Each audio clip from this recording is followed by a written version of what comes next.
Thank you, and good morning, everybody. Nice to see a reasonable crowd of you here, and also there are a couple of members who are joining us online as well, so make sure they can all have their say in things.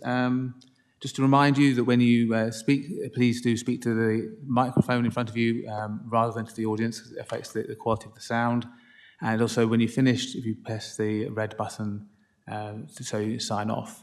It's also important that when you speak that you say who you are and on what basis you're speaking, whether you're an officer or a member of the committee. Right, I think that's probably it. Moving on then to item 1 and apologies. I don't believe we have any apologies directly there. We've got Councillor Northam and Councillor Apothecary attending online. Very good, thank you. The minutes of the meeting on the 25th of September, which unfortunately I couldn't make, are we all happy that they are a true and accurate record? And we'll sign that accordingly. Thank you very much. Right, declarations of interest. Are there any declarations of interest on the items today? No? No, okay. There's no public participation or petitions or anything of that kind, and there's no questions being submitted by council members either.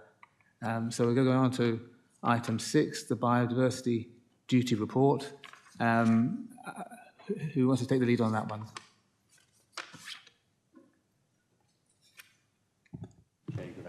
Thank you, Chairman. Can you hear me okay, everybody? Yeah, thank you. Yes, I'm here, Mike Garrity, Corporate Director for Planning, and I have a team of officers with me who might be able to help out with questions or answers. So I'll give you a brief introduction about the paper, and then perhaps we can open it up to further discussion and debate from that point onwards. I mean, I think this is actually a very positive report because it's actually bringing to you something that we have a statutory duty to do in terms of biodiversity, and it's bringing those obligations to your attention. So under the Environment Act 2021, Dorset Council has a statutory duty to conserve and enhance biodiversity. Now that wording is quite important because we're not just talking about conservation, we're talking about a duty to enhance. And as we know in the world of planning, enhancing biodiversity is quite challenging, although a really positive thing to do. It's a big task, and it doesn't just affect planning, it affects everything the council does. So any strategies we develop, our role as owner of land, our capital programme, there's a duty there that we have to consider how we're actually going to embed biodiversity into decisions we make and the work that we do. So it is quite an important one. I mean, I think there's a tendency to think of these things as being a cost. And I'd probably want to steer away from that perception and think of it more as a real opportunity to do things that really embed well with Dorset's aspirations to lead on climate and climate emergency issues as well as nature recovery. But at the same time, there are all sorts of economic and social benefits from embedding nature in the way that we do things.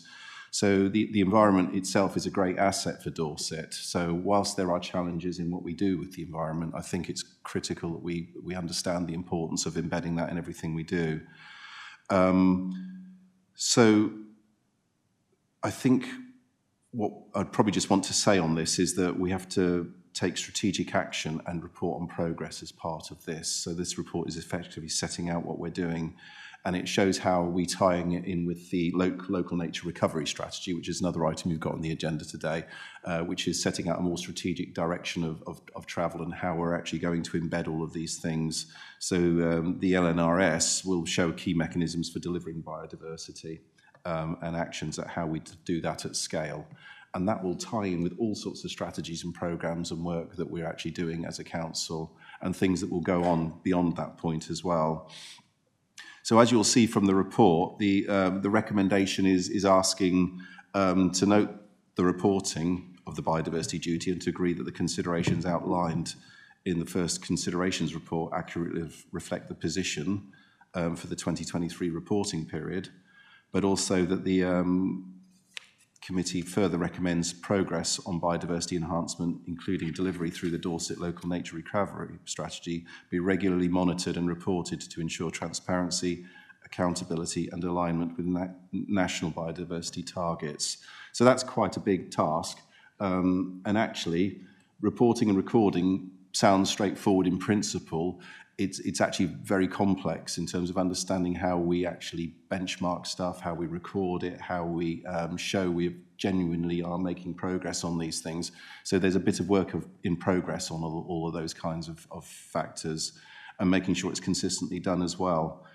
And just as a little bit of context as well, and how Dorset fits within the national picture, the government has committed to halt the decline in species abundance and protect 30% of land by 2030, looking to increase species abundance by at least 10% from 2030 levels, and restoring 500,000 hectares of habitats, and restoring 75% of terrestrial and freshwater protected sites. So I think those are all really quite challenging targets, and you'll know probably, for those of you that have been involved in planning and planning applications as well, that we have biodiversity net gain is a critical requirement now. That's statutory responsibility, so that's a 10% addition on top of what we're doing. So that's I suppose by way of a practical example of the kinds of things that are actually really important in all of this. So when we're talking about the timescales, where we were running a little bit behind because of various reasons in terms of what we can do to actually conserve and enhance biodiversity, because we were supposed to have done that by the 1st of January 2024.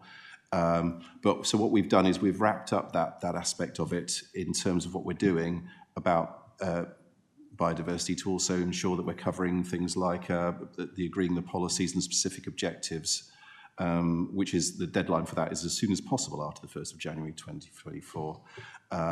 But we have to produce a report, so there is a requirement on us actually report on the action that we're taking by the 1st of January 2026.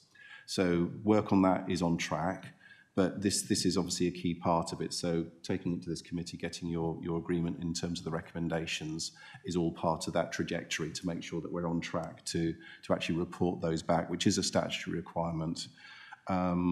So again, just to summarise overall, I think this is there's a lot of work that's gone into the background into this work, and at the same time, it's a really positive thing, and it will embed within the council's programme of work as time goes on. It won't be just fixed in time. So each service within the council, in terms of what it's doing, is learning what the requirements are of this, and are working with the natural environment team to understand how they can assist with that. So it's progress through action, I guess, is what we want this to be. It's not just a duty to report. It is actually setting benchmarks and moving us forward to getting to the point that we are going to achieve what we're required to do. And I think that can only be a positive thing for Dorset, not only for nature, but also for the climate. And I think that's probably all I need to say at the moment, so thank you.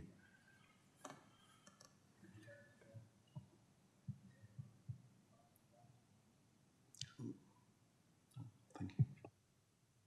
Just to remind you of the procedure for the committee is that people who are not members of the committee, they ask questions first, and then members of the committee will ask that after that's happened. So, did you have a question, Councillor Borden?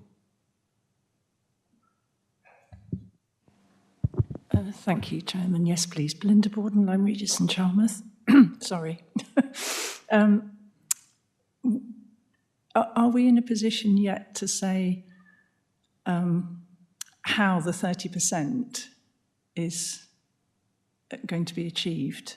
Do we know yet what our baseline is, and therefore what our what 30% looks like? And would it be possible, as we go through the reporting, to be able to report back on the progress against the 30%, or even more? Bridget Betts, Environment Policy and Partnership Manager. Yeah, it's a great question. Thank you.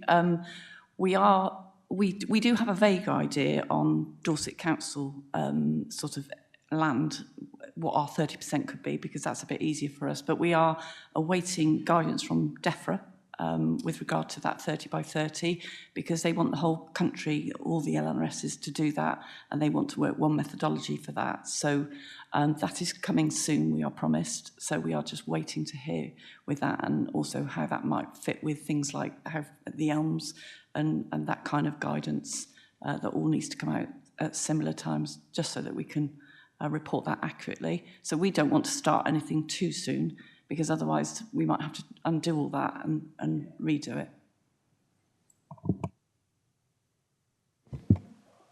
So in terms of gathering the data for the rest of the county, are you relying on community groups and individuals sort of registering their land on the website, or are you able to be a bit more proactive? I mean, I'm sure you haven't got the time and resources to do it, but put it the other way around. Would you like community groups and town and parishes, for example, to be more proactive in terms of reporting into you, or is that also coming back to waiting for the DEFRA guidance?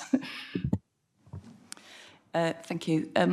We're definitely not waiting for DEFRA on that kind of thing. We've set up Nature Recovery Dorset, and that's the mechanism by which people can go online or get in contact with us and say what they're doing. And we've already got, I think, about 285 members for that. And some people are very detailed on what they put on that. So that could be a landowner planting hundreds of trees, and they tell us about that, so we can measure that. And some people saying it's actually just less than half a hectare. So we do have a rough estimate of that. So it's not an exact science, but we are definitely encouraging all our community and individuals to do that. We're also working with a lot of the landscape recovery projects, and there's a bit more accuracy, because they have to do a bit more. They have to do more measurements, as well as working with people like the National Landscapes, who again report back. So it's just about how we're now going to gather all that information, that everybody's measuring slightly differently, but doing something that's a bit more meaningful. So we have started to do that, and that equates to hectares. But again, there's things we need to refine and review. And at the moment, Nature Recovery Dorset has been a soft launch, really, because we weren't in delivery phase, but everybody wanted to deliver. So really now, as we move out of strategy into delivery, we're really going to ramp that up and form a group that looks at how we do that really effectively. Sorry, this is a different question. So is there anything to report on reducing glyphosate in both council operations, and whether or not this can be extended out further? We reported last Thursday in scrutiny around the reduction of glyphosate, and that comes under the green space area. And I think they've reported a 40% reduction in that. There's always, there is always ways to look at doing that, but obviously that depends on operations. Thank you. Okay, Councillor Jesperson. Thank you, Mr. Chairman. Councillor Sherry Jesperson, Hillforts and Upper Tarrants Ward, and the Shadow Cabinet Member for the Environment. Before I ask my question, Mr. Chairman, can I just make a request, if there's anybody here from listening from Democratic Services, I suppose. This report makes reference to the Dorset Environment Records Centre and also the Bird and Recreation Initiative. I've heard of the Bird and Recreation Initiative. I've never, no information at all about the Dorset Environment Records Centre. Could I ask if time could be found sometime next year for a member information webinar about one or both of those organisations, because they sound most interesting, especially the Environment Record Centre. We had a most interesting webinar about the Dorset Archaeology Service, do you remember? And it was really fascinating, and I did take a lot from it, and in fact have since recommended to a young person who said to me, but there's no living to be made out of archaeology. And I was able to say, because I was better informed, well, most local authorities have an archaeology service. Think about that. So I did my bit. So if we could have a briefing on that would be really, really interesting. I don't need an answer, I'm just putting it out there. So in terms of this report, I absolutely welcome this report. We're having an interesting morning, aren't we, this morning, because we're seeing this report and the nature recovery strategy, and it's starting to look like that all of this work is coming together in a really, really effective way. That's not to say that we've cracked it, but this is really all very encouraging. And the substance of this report, I'm broadly happy with. I just have some questions about not so much the what as the how we're going forward with this report, because this report was drafted in 2023, and that means that a lot of the sections, a lot of the parts of this report are now inevitably out of date. In our recommendation 2.2, we're asked to send this forward as it accurately reflects the position.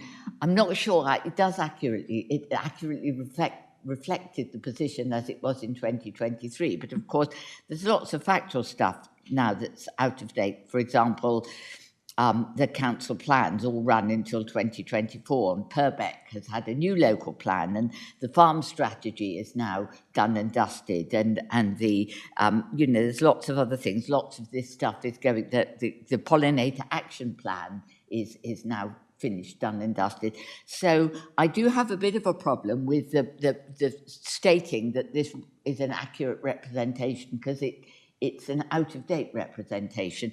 And the reason I think that matters, I'm not just being picky, it's because my first part of my question is will this be brought up to date before this goes into the public domain? Or how are we packaging the fact that we're starting from a report that is considerably out of date, because that's going to impact on the work we're going forward. I'm not sure how the follow-up work can flow from this. Could be deemed to be reliable. So that's it's a question about what. I don't have a problem with anything that's in there. It's what's not in there. Thank you. Could I have a quick answer to that first part of it? Thank you. Yeah, you're not wrong that I'm Amy, I'm the Local Nature Recovery Officer. Yes, the paper, the 2023 first considerations is exactly that. It's not the finished report, it's the first considerations, and there was a bit of a delay in bringing that to where we are now. So what we're working on at the moment is what's the first biodiversity report, which has the reporting period of that is until the 1st of January. So we'll be preparing it up until then to capture everything, and that's work that's been done and then ambitions moving forward. And that will, this is the only bit I'm not sure exactly which committee that will come to again, but it will come forward, and that will contain the more up-to-date information. So appreciate you haven't seen that, but we didn't want to wait until that moment and bring both at that time. So we wanted to sort of catch up to where we are now, check that you're happy, take any kind of steers that you have, and then we'll continue with that preparation for the report that's till the 1st of January 26. So that's really helpful. So there will be an updated version of this report produced by January, fast. That I would request, Mr. Chairman, that really needs to come back to this committee. I'm not sure how the time is going to work, but it's our bailiwick, isn't it? This sort of work. So we would be very pleased to see it and send it happily on its way if we could. Is that reasonable? I think we can. We'll look at it and we'll work with Democratic Services to it's just those committee dates and lining things up. But we'll certainly endeavour to do that. Okay, so the second half of that same question is then, given that we haven't seen the up-to-date report, it's quite difficult to know what the follow-up work is going to look like. in any kind of detail. Now, I appreciate that the follow-up work doesn't have to be all written down by the 1st of January. So you've got, I presume you've got a bit more breathing space for that. Good. There is some breathing space, so the reporting period ends on the 1st of January, and I think it's either 8 or 12 weeks before we have to submit to government. So there is some time, but yeah, we'll just need to line up those meetings. So yes, so what I would request then that this committee could see that follow-up work, because that's the, in a sense, that's the important, no, not that this is important, but that's the important stuff, that's the business, isn't it? That to see what, having described where we are, our concern on this committee is what we're going to do about that. And and so I would like to see that come back to this committee if at all possible. And then we could really get our, get some wind behind your wings to speed you on your way. Thank you. Yeah, we're really happy with that. So it's good to know which place that goes. So yeah, we'll work with Democratic Services. Yes, I think it would be helpful if we do an update, maybe highlight the bits that have changed from the version that we've seen today, so that it's very clear. And then if there's anything particularly that members feel is if they're not happy with the bit that's changed, so we won't revisit the bits that have been agreed. But if there are any bits that have changed, we're not happy with those, but we'll come back and have a discussion about how we deal with that.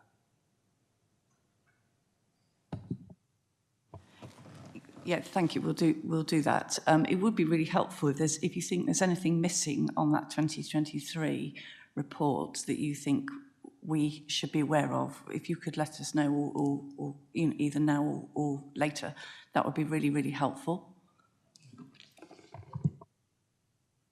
Councillor Taylor next.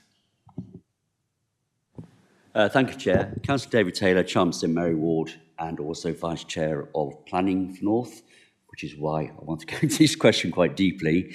Great report, lots of work. I understand it's incredibly difficult to tie up all the loose ends, but there's a couple of bits in there which Councillor Jefferson has actually identified that we're not looking at the minute detail of some things. For example, like rivers and water.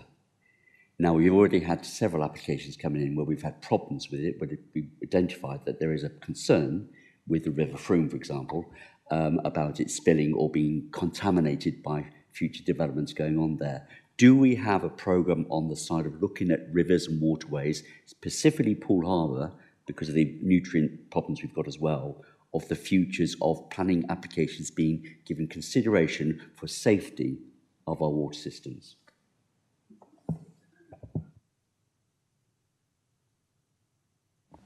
Yeah, thank you, Chairman. Anna Lee, Service Manager for Development Management and Enforcement. Yeah, specifically in relation to Poole Harbour and potential nutrients pollution, yes, we absolutely have a programme of ongoing work looking at supplying nutrients credits, which applicants can then potentially purchase to demonstrate nutrient neutrality. And that is one of the matters that we have to assess as part of any planning application.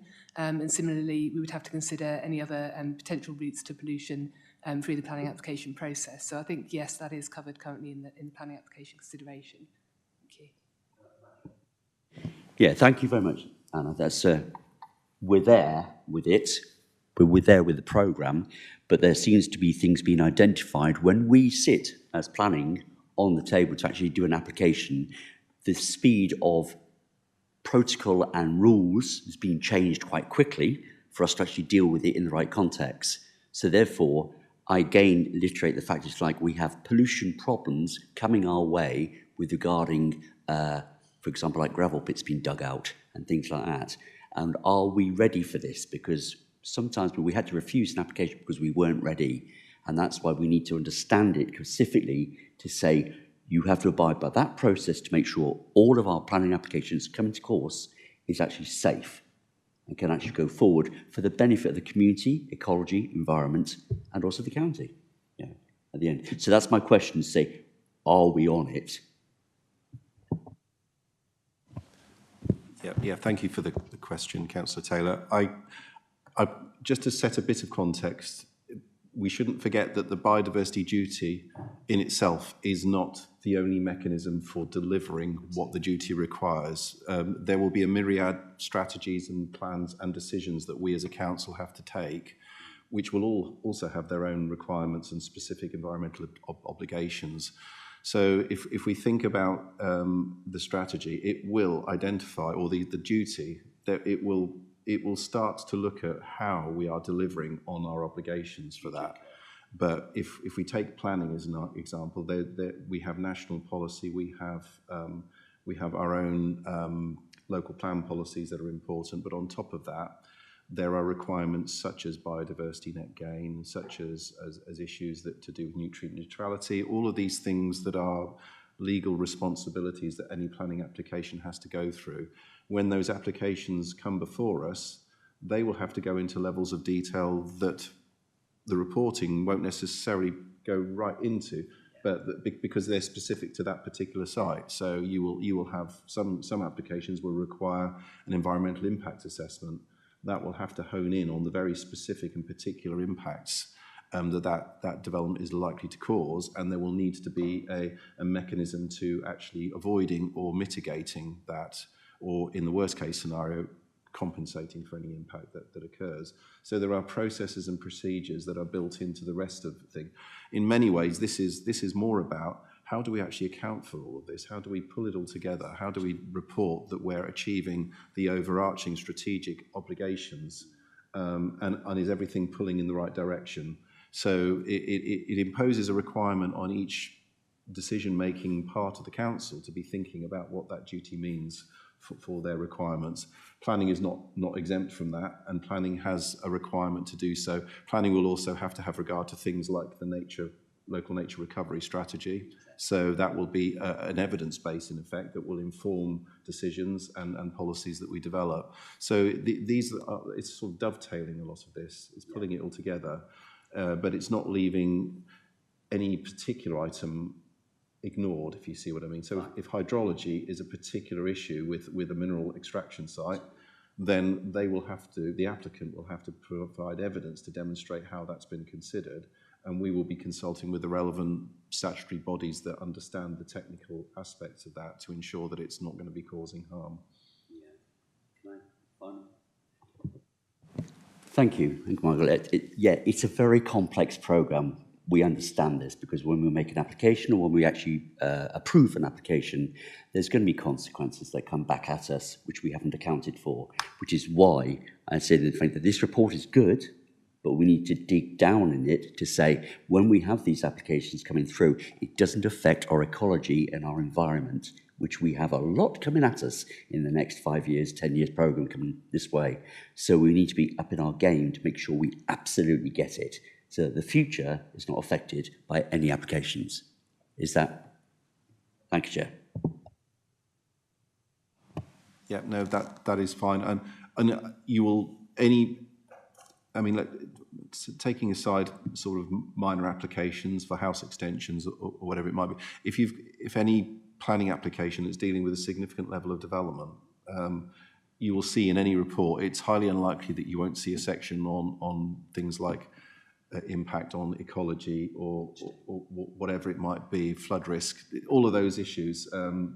Biodiversity will be in there. It will be about, well, what's it doing to actually achieve those requirements? So these are all factors that will be part and parcel of that consideration. Increasingly as well, as we develop and evolve our understanding of how we do things like mitigate the impact of climate change, for example, natural processes and nature can be really crucial ways of dealing with that rather than engineered solutions. So all of these things are all part of the duty in a strange way. They have to be pulled together and understood. And these are tools effectively to help us understand that, but also demonstrate to government that we're achieving our statutory requirements. Good, thank you very much for that reply. Online, Councillor Northam has indicated he wants to ask questions. Thank you, Chair.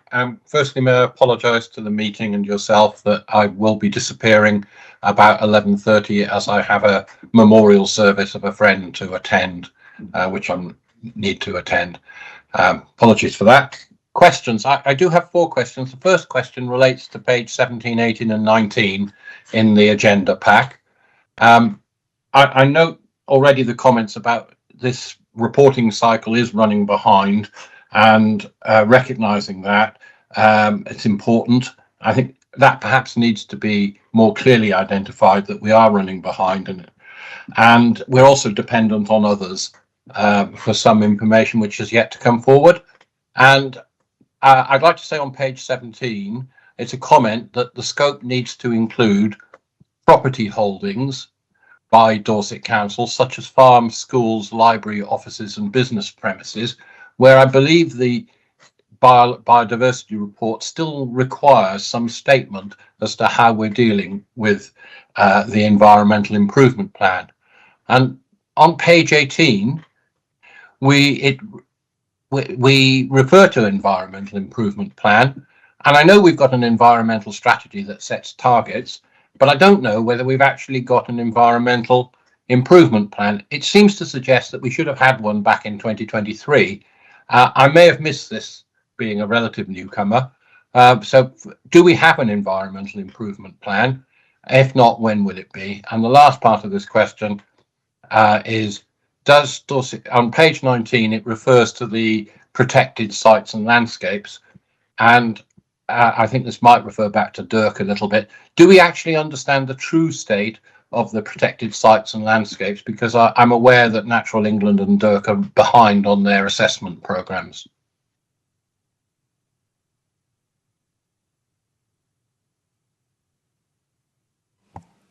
Thank you, Councillor Northam.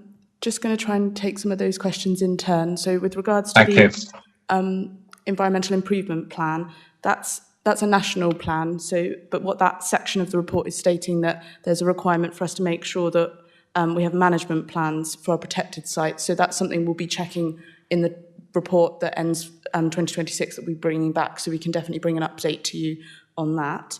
And I think sort of related to that was the question about the protected sites, and you're right, some of that is done by Natural England. And again, there is often some delays with that, but we will be looking at that and include an update on that in the 2026 report that comes in the new year. I think I've certainly missed some of the earlier questions. Yeah. It was about including the property holdings explicitly, and I think you have answered that by saying that at the end of 2026 we'll need to produce a report, but I'd like confirmation that that list of things which is in paragraph 17, I think it should include farms, schools, libraries, offices and business premises that are actually owned by Dorset Council.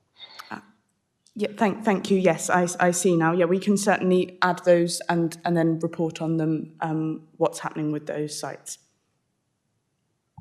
Thank you. Chair, do you want me to go on with further questions or give somebody else a chance? No, it's all right. You carry on. So on page 23, we talk about local plan and actions inadequate, inconsistent neighbourhood plans, and talked about that as being a problem rather than suggesting that Dorset Council should take leadership at the local plan level. And then later on in the appendix, it lists all the local plans and their environmental considerations. It includes Dorset Purbeck Local Plan 2012. We now have in place Purbeck Local Plan 2025, and the other local plans that are listed are all out of date. Wouldn't it be better, this is a question, wouldn't it be better that we should be anticipating or leading what needs to go into the local plan 2025 in these areas, rather than listing out of date old information, a point I think made by another councillor? So that was my second question. Those certainly won't be kept in, the out-of-date information, for the full report that's coming in the new year, but this report was completed in 2023, so those were the policies at the time, and part of the requirement of the biodiversity duty is to undertake this first consideration. So this report that you're seeing now isn't the biodiversity report, it's the first consideration. So the requirement is to look at what existing policies were in place, which included all of those. I'm aware that, yeah, there's a lot of them and some of them have changed now, but we won't simply just be copy and pasting that into the new report. We'll update that. I don't know if, Mike, you wanted to add anything regarding the new plan. Yeah, thank you for the question. It's an interesting point about should we be using this as a process to effectively preempt the local plan. I'm not sure that's necessarily the approach that I wouldn't describe it in those ways. I think the local plan has to be evidence-based. So we have to gather all the relevant evidence for a local plan to demonstrate that the plan is sound, and that has to be examined through the local plan examination process.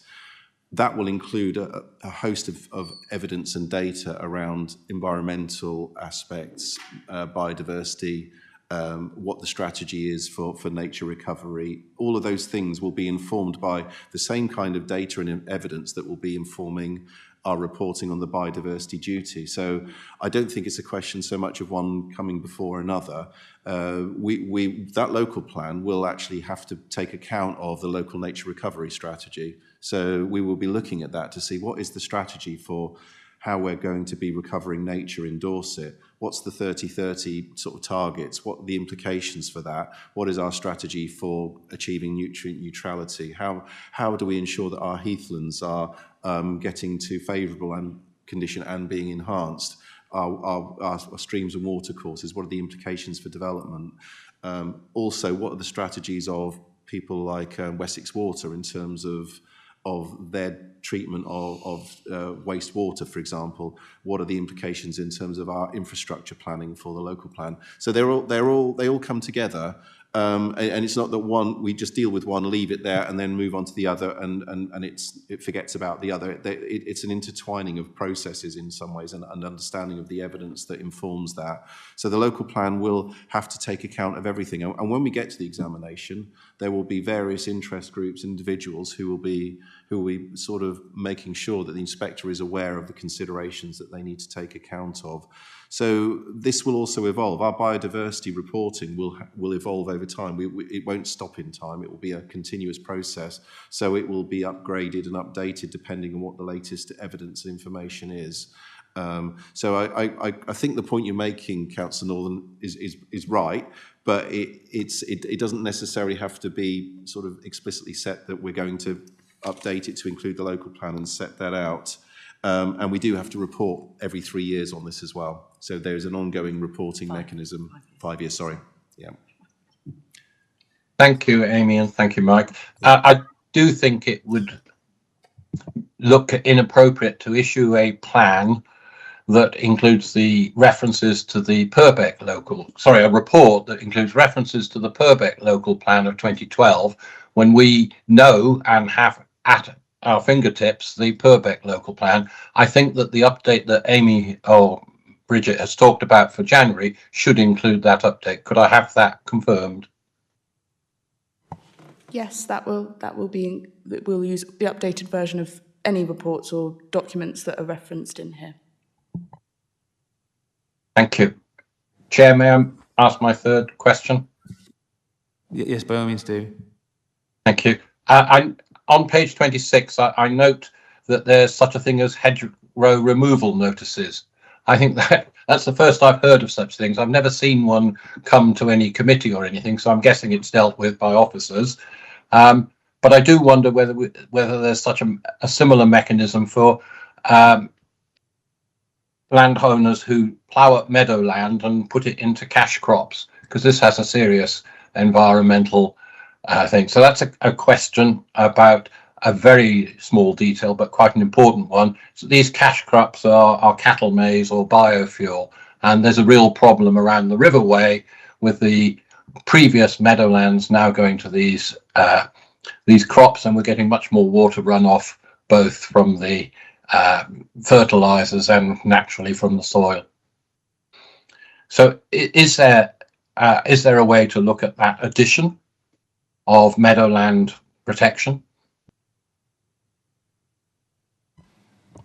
I suppose I'll take that to start with, and I might hand over to colleagues if there's something further to add. But the first thing I suppose to bear in mind is that the planning system, because if you're talking about controls, it's usually under the Planning Acts and legislation where you have that control over change or use of land.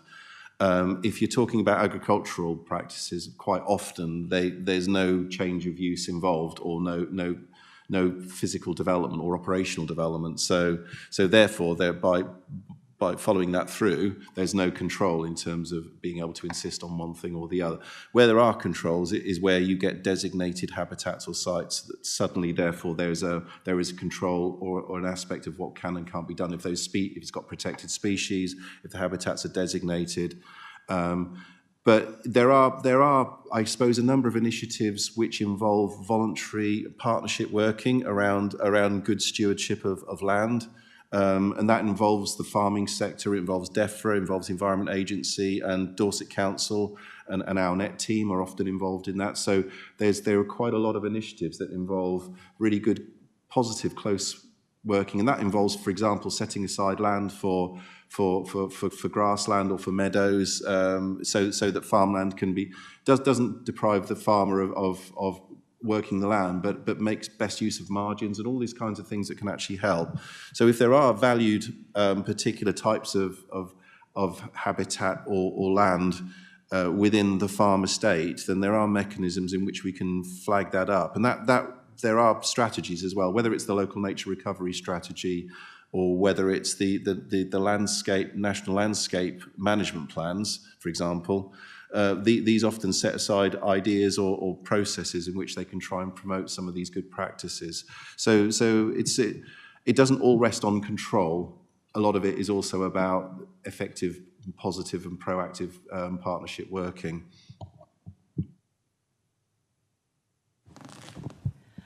I think it's also important to mention that we're reporting on the biodiversity duty here, which is the duty of the Dorset Council, and sort of we're wandering into the local nature recovery, which is for the whole of Dorset, and involves the council, but is a very county-wide thing. So we've put them on sort of together, but we are sort of wandering across between the two. And just to remember that the biodiversity duty is a statutory duty for Dorset Council and its operations. Thank you again. And I'll try to come back onto track. Last question, Chair, if I may. This relates to page 28 and 33 of the report. These are the numbers that are in the agenda pack, page numbers in the agenda pack. On page 28, it refers to the management plans to improve the sites being in place by 2023. And I'm guessing that isn't the case. And I'm not sure when the management plans will be in place, if that can be confirmed. And again, on page 33, it says that all the relevant teams across Dorset Council should carry out the actions in this report and provide a progress report for 1st of January 2026. And I ask whether that is realistic, given today's date.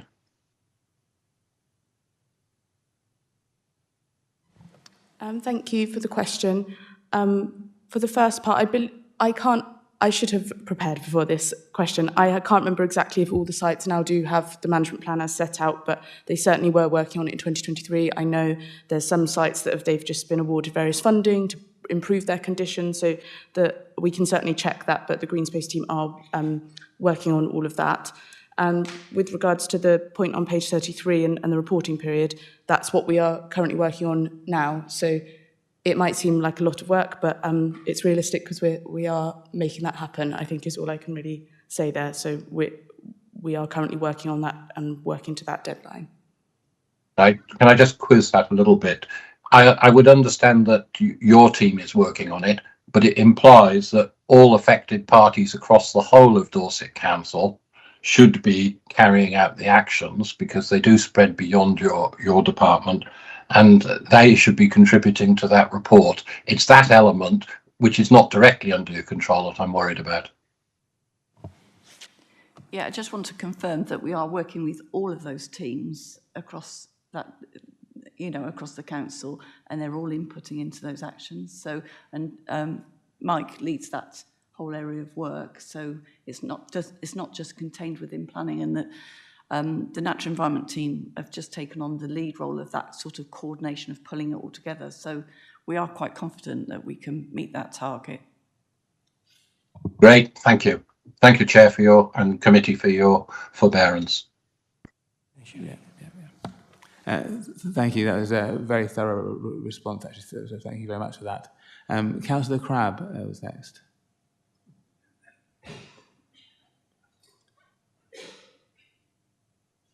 Oh, sorry.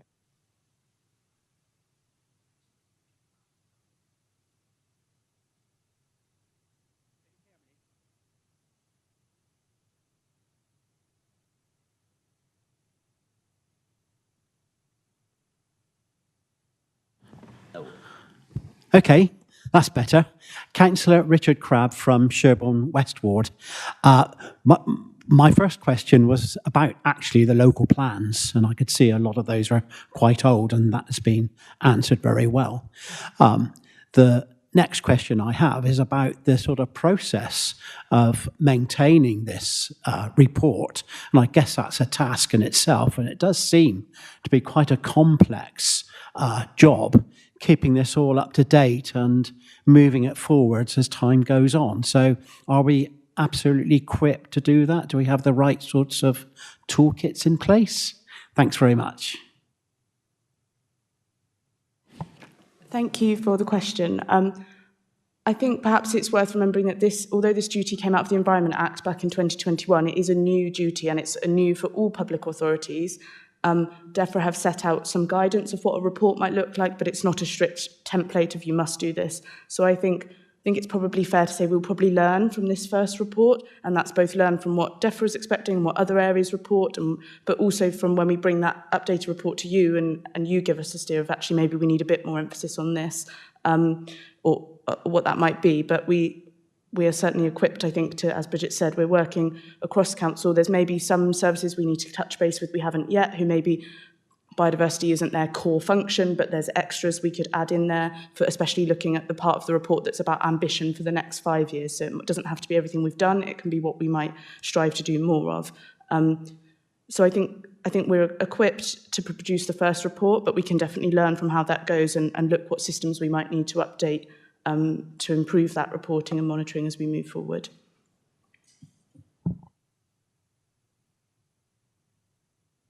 Are you happy with that response?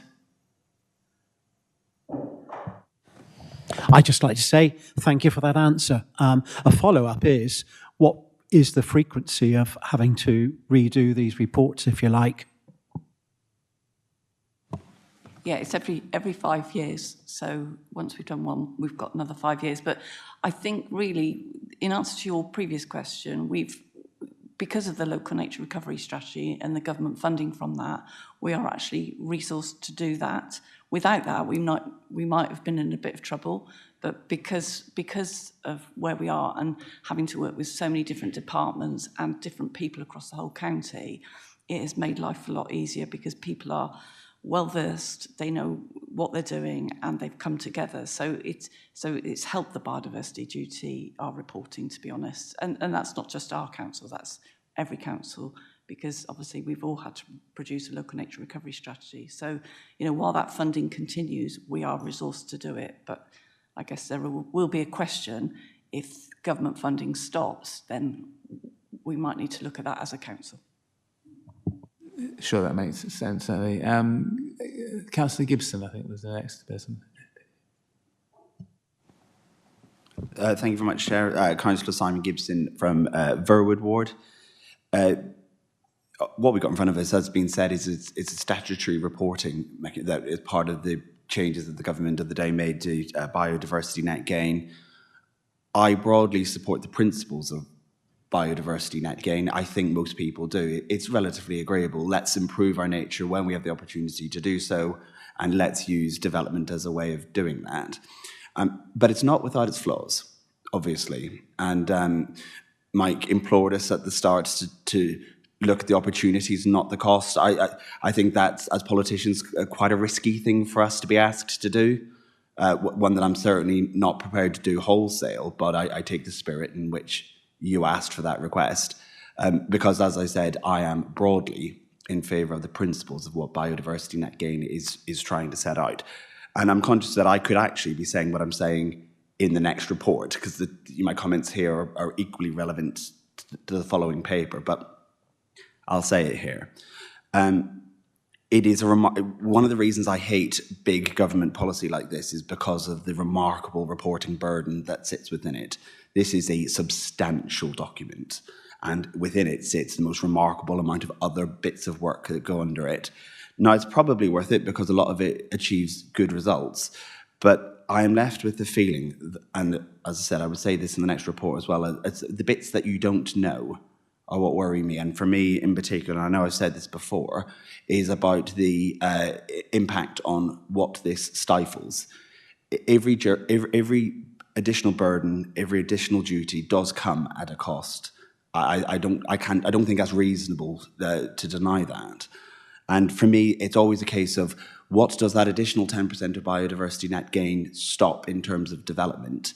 And I read this report and I am absolutely satisfied that the council is fundamentally fulfilling its duties by biodiversity net gain. So strictly speaking, the exam question, if you like, is we've got a duty to do it. Are we doing it? This committee couldn't really say anything other than yes and good work. You know, it's really good work. But I'm just not reassured about what the impact of some of these duties are on us. I can't yet see that clearly. So as we go through preparation for the next phase of this, so you say it's 5 years' time till the next one, and I was really reassured when you said we can make changes to how we do the report.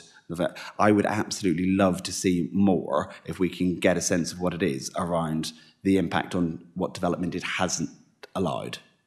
You know, so what does the planning system throw out because it can't meet its biodiversity net gain duties? Because I think that is quite important context for those of us that want to improve the environment, but don't believe that absolutely all sites can really realistically develop a 10% biodiversity net gain. Yeah, I think, I suppose it's worth making an important distinction here that this is a biodiversity duty. Biodiversity net gain is a separate, I suppose, element of it doesn't mean that it doesn't overlap with that, but biodiversity net gain is a target in essence of 10% additional to what's already in place. The biodiversity duty is a sort of is an overarching statutory responsibility to report back and show how we're actually helping to deliver wider biodiversity gains. And that reflects, I suppose, the fact that the UK has got some relatively impoverished natural environmental assets that we do need to take account of. And some of the ways in which you can achieve those don't necessarily involve cost. It just involves a better way of doing things on site. So it's not all about having to buy new land. Undoubtedly, there are, I mean, I take the point, there are, if you take biodiversity net gain, for example, there is potentially a cost to development of doing that, but I was meaning more in the round that actually if you don't deal with biodiversity and ecology overall, there are actual other costs that will come back to you, you know, in terms of the benefit that the environment brings to Dorset, in terms of its unique selling point, the fact that actually a lot of biodiversity has some really beneficial benefits as far as climate adaptation and all of the things that go with that. These are things that potentially are a cost to people and the economy. So if you get it right, you can actually get a more of a synergistic approach to that. Inevitably, there is an element of cost with biodiversity net gain up front, particularly if a developer can't, for example, provide it on site very easily, then they may have to pay effectively for that to be met off site. But these things are becoming more sophisticated as we move through the process. So we're getting more assets that are available through landowners, through ourselves, through the work that generally how we integrate our understanding of how sites work, taking fairly easy solves solutions. For example, if you take a housing estate and you put in a hedgehog highway in that's an example of a solution that doesn't really cost anything. Bat boxes are coming up on sites. I know I'm using very easy examples, but there are other things that we have to do through other legislation anyway, like nutrient neutrality, that isn't specifically related to the biodiversity duty. It's a requirement that development has to meet, and we have a statutory responsibility separately to ensure that takes place. So I think it's just important to bear in mind that the biodiversity duty is a more all-encompassing requirement for us to take account of that need to embed it in our strategies and policies and decision-making, and to report on that as to how that's being achieved. Those other requirements are statutory obligations that we have to deal with in any case. They just happen to have quite a lot of synergy with what the biodiversity duty is trying to achieve. Thank you for that. Did you want to follow up?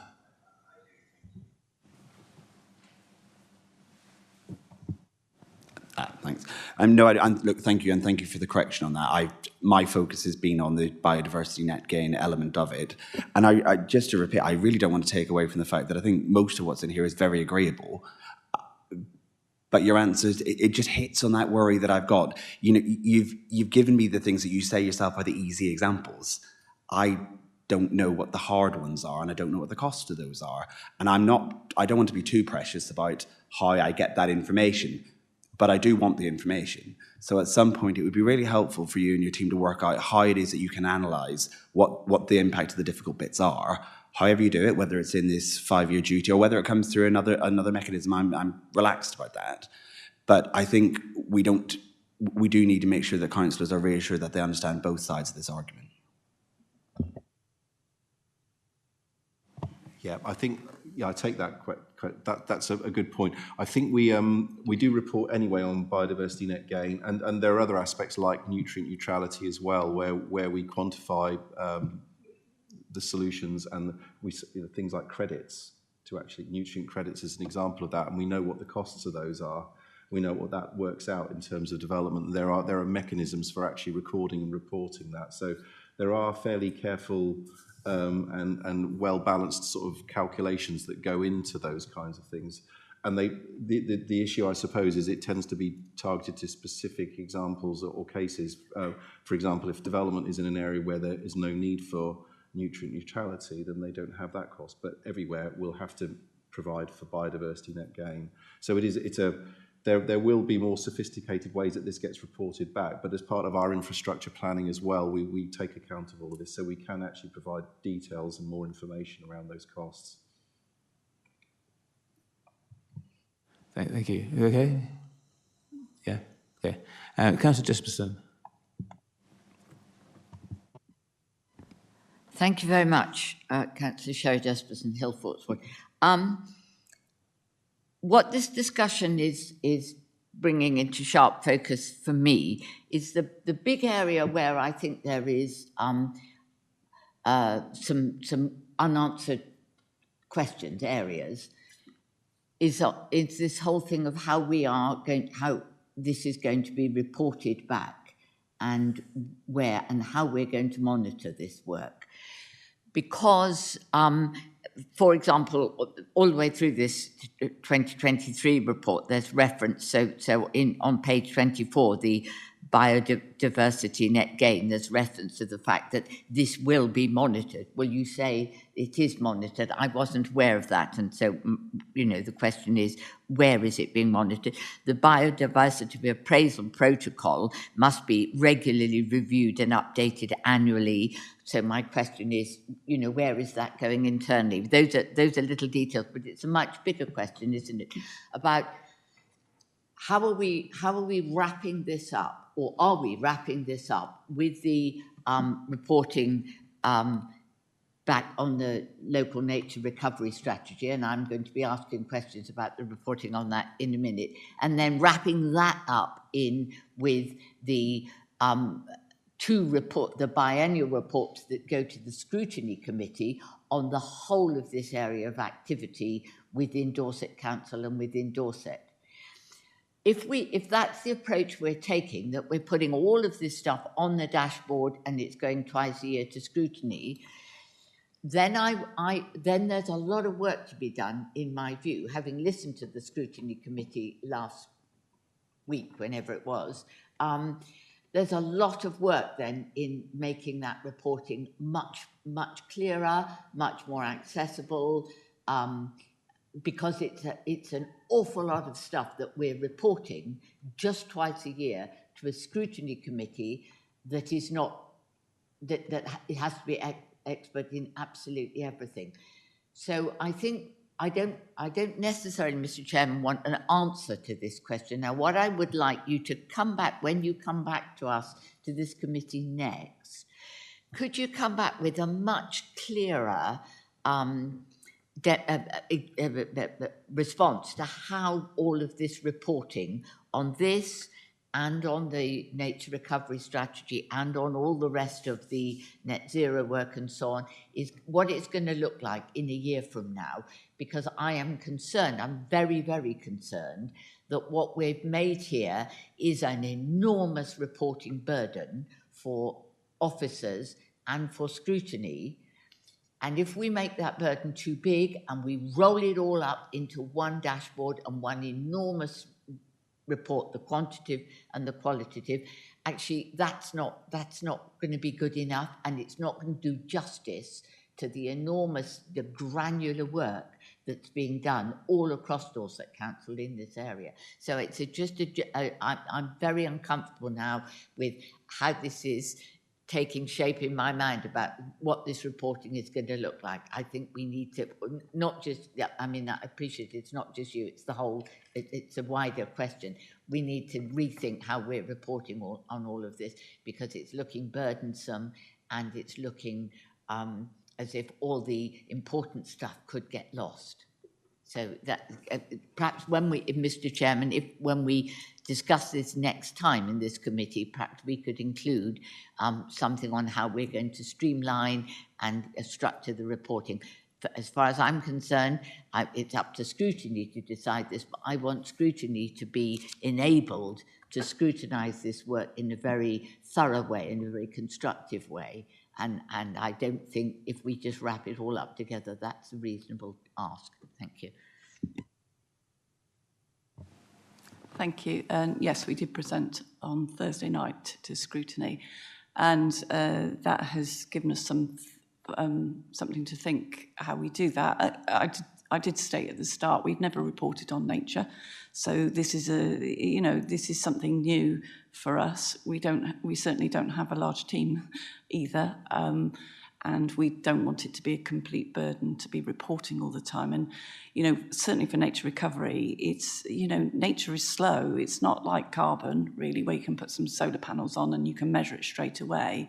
Even if we have even if we owned a habitat bank and wanted to change what we did on that land to make it better, it takes about 30 years. So we have to be mindful of that, so that our reporting is meaningful and representative of that. So yeah, we do need to think about how we do all of that going forward. So that is something we've got on our agenda to talk about. Just if I could then this is probably speaking out of turn, but having listened to that scrutiny committee last Thursday, and I was absolutely struck by what you said about nature is much slower than some of the net zero stuff. As I was listening to that, what I was thinking is actually they are two separate but linked areas of work. They're linked, of course they're linked, but I'll just put it out there. I don't think it's necessarily helpful or the best approach to be reporting on net zero and the whole of the nature story together.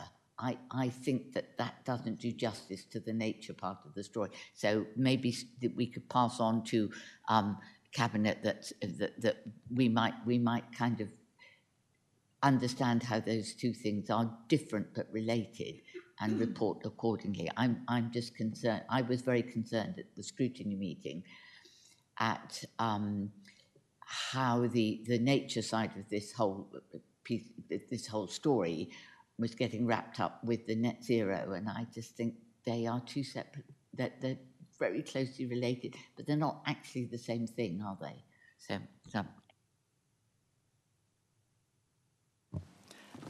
No, and thank you. They are related in some ways. So if you do a nature-based solutions, that there is relationship there, or if they can sequester carbon, so they are related.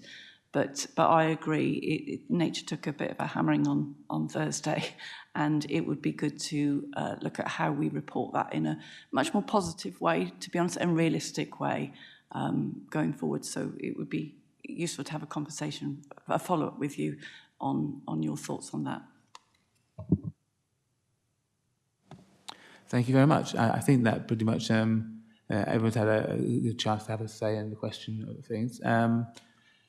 Just in summary, I think that you can tell that we're broadly supportive of the approach, but there's a huge amount of work still to be done in bringing things up to date and and I'm sure you would take on board all the comments that members made during our debate today, and you will come back to us relatively shortly, reflecting on those changes.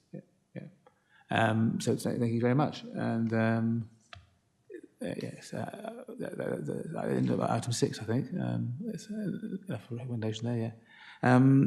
We're right on the point where it says that you may have noticed a change in the structure of the agenda to take into account having comfort breaks after long periods of time. We're right after an hour gone by, so there's a consideration of do we want a 10-minute break before we go on to the next item, or do you want to carry just straight on?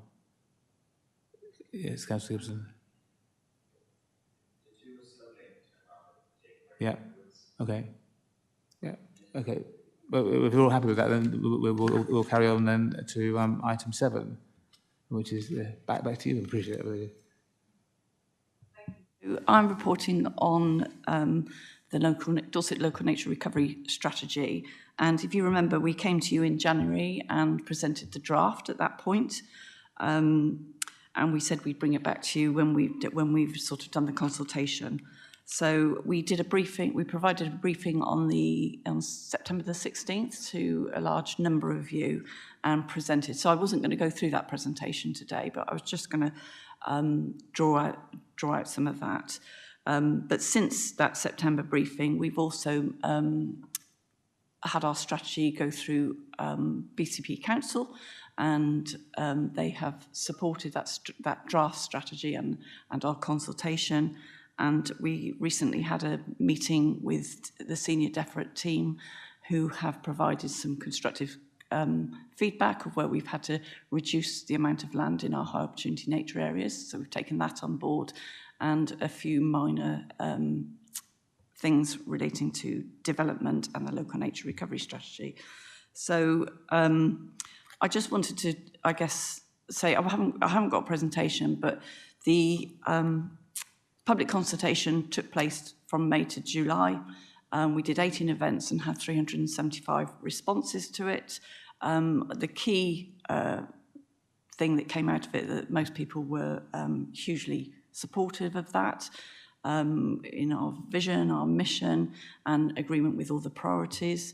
The key changes, which I guess is what you really want to know, is that we originally started with 12 priorities and we now have 13. Unlucky for some, but hopefully not for us. But we've now got hedgerows as a key priority, and that was because the public and the communities really wanted hedgerows, felt they were really important in Dorset. There's lots of great work going on with the Dorset Great Hedge Project. So our steering group took the decision to include that in there, which I'm pleased to say. And also we have a new species added to our priority list, and that was the water vole. When we added species, they had to go through a really stringent guidance on that, and that's provided by DEFRA. And again, water vole was added to that, as were how we look after those. The key things that I think came out from the last meeting was the planning of and how it relates to planning. And I think we provided a paper to you all. We've made a couple of tweaks from since then, and that's been available with the report sent out. So hopefully you've seen that. And also you asked about the delivery mechanism. Well, we are moving into delivery as we speak, really. So we're forming a governance structure for that. And we have spoken with Natural England and our supporting authority, BCP. So I've met with both our leader and their leader, and Councillor Andrew Hadley. And we have looked at what that is going to look like, and that will have democratic representation on. And I think that was the key question, and they felt they wanted to be around that table. So, yes, so we're here today really to look at the consultation, and that the committee endorses the key changes made to the Dorset Local Nature Recovery Strategy, bearing in mind you haven't seen that, because we're just at the point of, we've just about finalised it, ready for Cabinet approval. and recognising the formal support from BCP Council and Natural England, and also that we provided those 2 reports to you, and that you, the committee notes the consultation outcomes encourages continued cross-authority collaboration to ensure effective delivery of that strategy as we move forward. Thank you. Thank you. Councillor Gibson. Thank you very much, Simon Gibson, representing Verwood. Straight away, thank you very much for the clarification around the democratic representation. I know we raised that informally, and I think it's something as a council we need to get better at in general, but I'm really grateful that you've taken that on and solved that. Notwithstanding the small concerns I've raised in the previous item, I think this is a great report. And I think it's a good report in terms of how it's gone through the process. You know, I feel as it was being created and as it went through the consultation phase, the overview committee have been given really good sight of it at various different stages. And I was grateful for the informal chance to talk about it offline or online, even though it was important that it came back here to a formal committee to be signed off. We are nothing if not sticklers for protocol, I guess. But it is to say that, you know, I recognise the importance of this, and I feel as though we've had a good opportunity to influence it and understand the process to date. So thank you very much. And therefore, as an overview committee, I'm now content that it can pass on.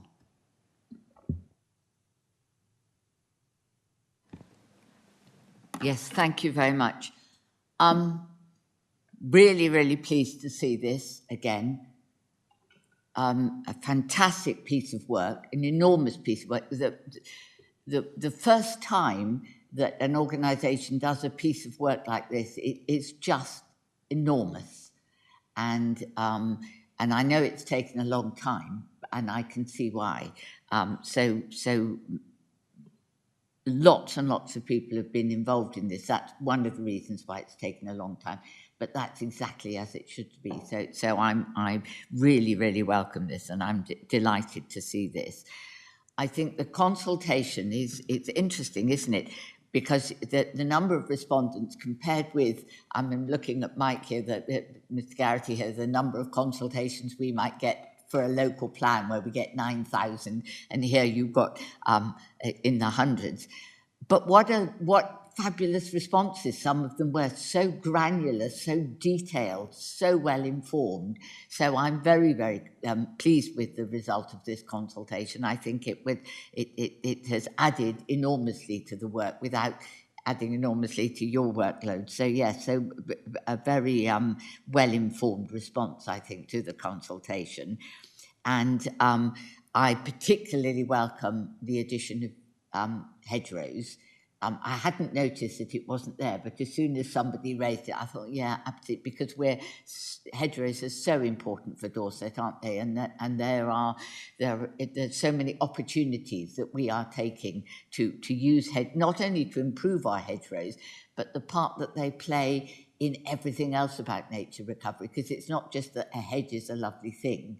A hedge is a haven and a habitat and a corridor and all those other things we know about. So yeah, that's really, really welcome. In terms of yeah, a fantastic piece of work. There are some areas I think that I think we probably you will already know about, where I think there's still a little bit of detailed work to be done. It was apparent from the discussion at scrutiny, wasn't it, that there's still some lack of clarity about Nature Recovery Dorset and who it is and what its role in all of this is, and in particular to how people put themselves forward and put their things on the map. It's a work in progress, but I'm just flagging up that it's got a lot of potential, and that's where all our partners are. So I'd be interested to hear a little bit more about what your plans is to just tighten that up a bit. And I mentioned the maps, and the other area, again, that is clear, that's a work in progress. And neither of these two things are criticisms. They're highlighting things that need more work. The whole question of the maps, that it's not just the nature recovery Dorset, but the mapping of all of this on Dorset Explorer. Dorset Explorer is a fantastic tool, but it's actually quite difficult to use sometimes. So, and this is exactly the sort of question, sort of interrogation that people would go to a map for. So again, more work if we can on getting the maps right. And the third area, I think, and I might save that to my next answer those two, and then I'll come back to my third question again. Thank you for all of those. Just want to reassure you that hedgerows was always in there, but it was in trees. But because people felt it was so important, we made it its own priority. So that, you know, it wasn't omitted. It was just made more prominent. Nature Recovery Dorset. So that's a kind of a delivery mechanism. So there's only probably us and another authority have got that sort of delivery already going before we've published our strategy.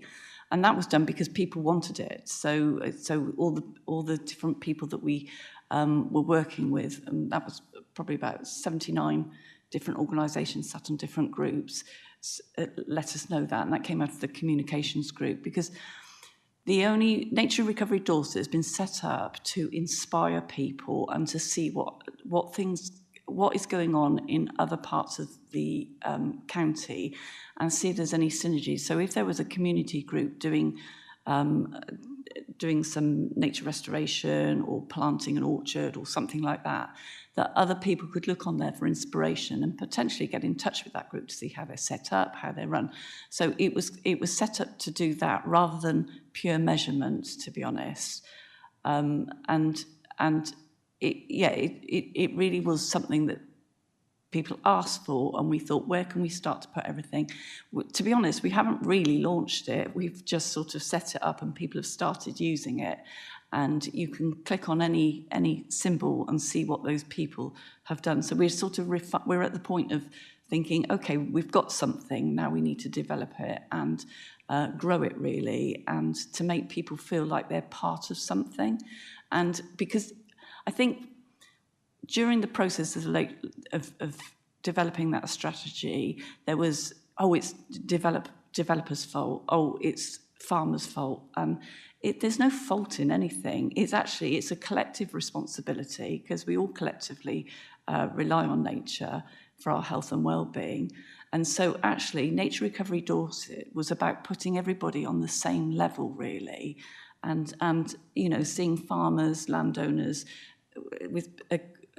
against people with people who are doing something in their gardens or community groups, and being treated, the same, rather than that sort of blame culture. So that's what it was developed for. How it goes forward, we're just working on, and obviously our comms team have been integral to that, done a fantastic job. Just with the brand and how we've gone out to different schools and how they're being engaged. So I think there's a lot of work to do on that to grow it, and how we use those numbers is going to be quite interesting, because people are putting down measurements. They're either putting down exact measurements of what they're doing, or they're putting, whether it's over half an acre, a hectare, or, we've got slight measurements, but it has made us sort of look at that, because we didn't think we were going to use that as a measurement. So again, we just need to, but don't forget that provides with loads of emails and data. So that is really important. So how we do that, we need to think about. Regarding the maps, there's a fabulous load of maps just from some of the modelling we've done, and we're making them all available on Dorset Explorer. We recognise maps aren't the easiest for some people, and we are going to do better videos, and probably simpler videos and more targeted videos. So whether you're, maybe targeted videos for councillors, so that we understand what you want to get out of them. So we'll come and ask that and then create the video rather than creating a video we think you'll understand. So we're going to do that with, we've segregated our audiences anyway. So we'll look on those different audiences and get a kind of little few focus groups going, just so we can deliver the right information correctly. But we are always on hand to sort of provide demonstrations as well. But hopefully those maps will be really, really useful to not just our work, but to everybody's work. That's lovely, thank you. And I mean, and I love to hear you talk about nature recovery, Dorset, because your eyes light up when you're talking about it. And I think that might turn out to be one of the most important things that comes out of this whole project, is the fact that this umbrella of nature recovery Dorset starts to involve everybody and makes us all feel that we can be part of the solution. And so, yeah, fantastic. Thank you very much for that.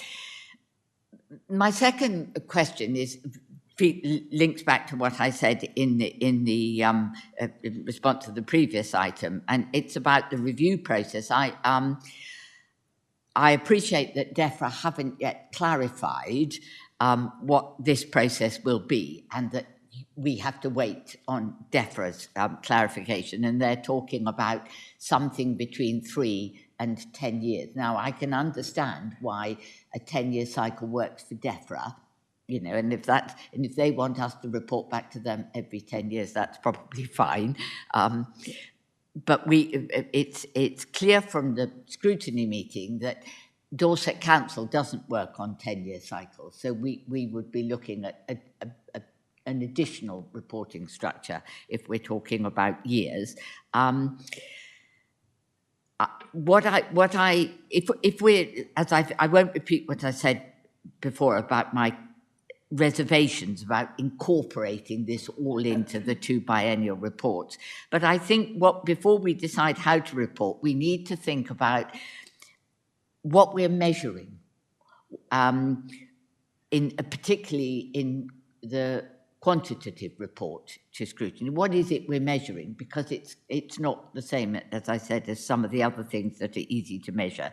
And one of the things we need to, when we set up this reporting structure that I'm guessing was going to be different from DEFRA's, is we have to understand what the needs of Dorset Council and officers and members are, which will be different from what DEFRA wants to know. So Dorset Council is going to know not just is it working, but we're also going to focus on outcomes for residents. And also, and this goes back to what Councillor Gibson said earlier, it's about cost, value for money. Not the cost of doing it, but the value of it. Because obviously we are, every time we spend residents' resources on one project, we're not doing a different project, and this one has to fight its corner alongside all our other statutory requirements. So I think that I did mention all this in the previous item, but I think that there is some really deep thinking that needs to be done about what it is that we need to be reporting to Dorset Council about this area of activity. What are the questions that we councillors will be asked about this? And they will not necessarily be the same questions that DEFRA will be asking us. So, again, it's just more work for you, I'm afraid. Thank you. Thank you. So coming back on the review, so that 3 to 10 years is a review on the local nature recovery strategies, not on the measuring of it. And I don't know, I probably haven't made that clear enough, and I probably need to do that going forward. And so at some point we will review our priorities and our maps and things like that. But it will be expected that we do report back, not every 3 to 10 years. We will be reporting back on those measurements. But as you say, DEFRA haven't provided that guidance, so we're reluctant to do anything too much. But I do agree, what we report for Dorset Council and what we report about the whole of the Dorset area, including BCP area, in some ways they are similar, but they probably won't be the same.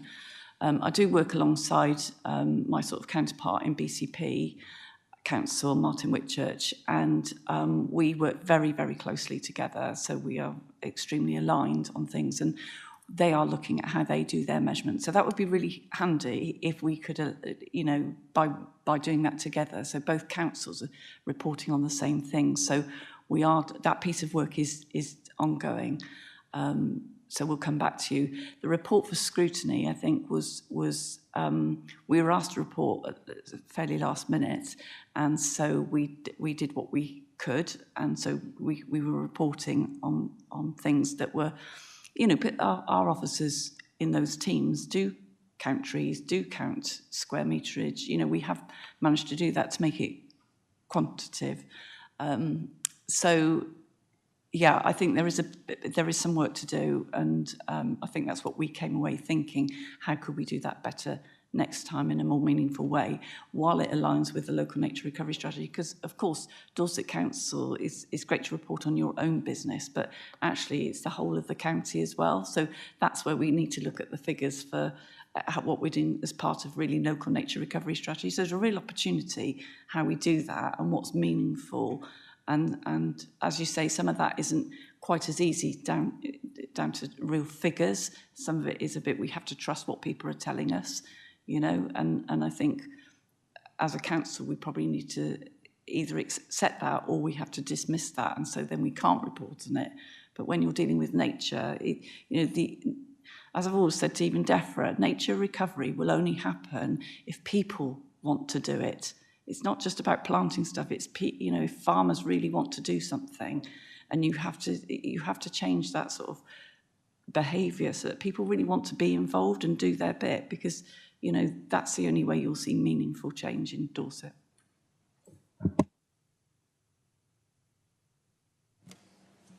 Anybody else? Councillor Taylor. It's just, sorry, thank you, Chair. Councillor David Taylor, Chancellor St Mary Ward and Vice Chair Planning for North.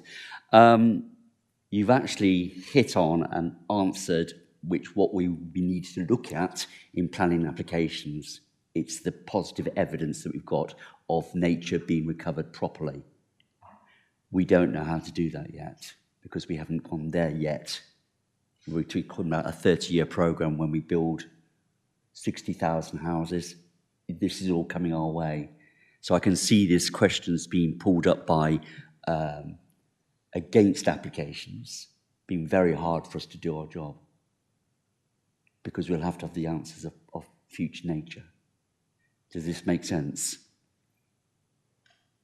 Sorry, can I just finish on that one? Because if we're going to have an application coming through in January, which we have coming our way for phase 1 of north of Dorchester, is this report going to help us and protect it? That's the question.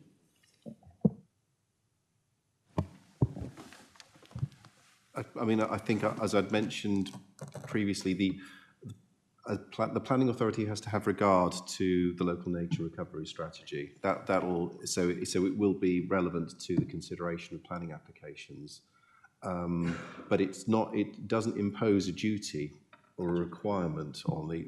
But I just caveat that to say that some of the issues that will come out of any planning application, there will be a statutory responsibility or duty to deal with in any case. So I've mentioned nutrient neutrality, biodiversity net gain. Those are all things that any planning application has to address if it's relevant to certainly with nutrient neutrality. Equally, if it affects heathlands or within a certain area, there are aspects of it that have to do that. So, and each application will have a specific quantification of that. They have to demonstrate it. It's not just a question of a vague, oh yes, I think we can manage that. Right. There is actually a process in place that has to be quantified and measured and dealt with. So these are issues that will be embedded. The actual local nature recovery strategy will set out some of the priorities. We've mentioned hedgerows, but there are 13 in total. So those are all going to be things that will start to influence and shape policy development, but also what issues are relevant to particular planning applications. So I think it's not, yeah, I wouldn't get too hung up about, I suppose, the specifics of the LNRS and what's happening with the local planning authority in terms of its decision making, because they're embedded in the process in any case as part of the planning application process.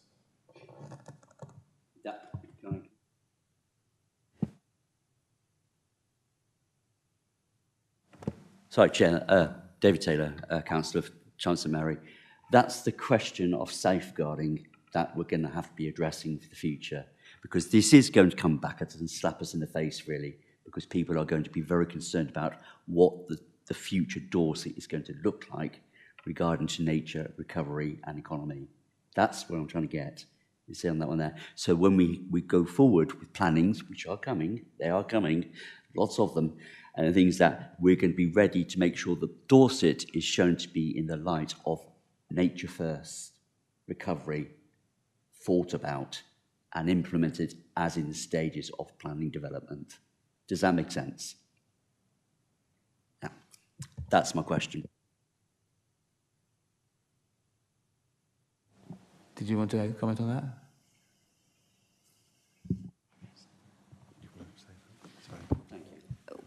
I don't know whether this answers it, but the strategy is a spatial strategy as well. So the high opportunity nature areas are really important in that, and that is what will help guide that planning in that process. I think that's it, but it's just a guide. It's you know. But that helps to connect all of that nature together, and so that housing developments would be designed around could be designed better really for nature to ensure that connectivity and happens. And it's now got a map to work to, which it never had before. And that's the question, because the fact is that we're going to be very carefully submitting, being these applications coming forward, not just for planning houses, but for digging out the ground and stuff like that. We've got to actually look at it and say, what are we physically doing to our nature to making sure that we are safeguarding the future of it and making it better? And that's my question. This report comes out live on the 1st of January. We're going for that, are we? Thank you. Sorry, the biodiversity duty one comes out on the 1st of January.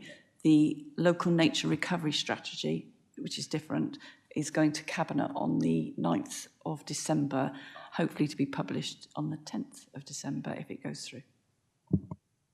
So we've got a lot of stuff heading our way for planning. And that's why we've got to be on top of this and understand it completely, because we will be having stuff said to us or asked, and we really have to understand what we're doing. Thank you. I think that's the balance of the question, Chair, just to make sure that we are ready.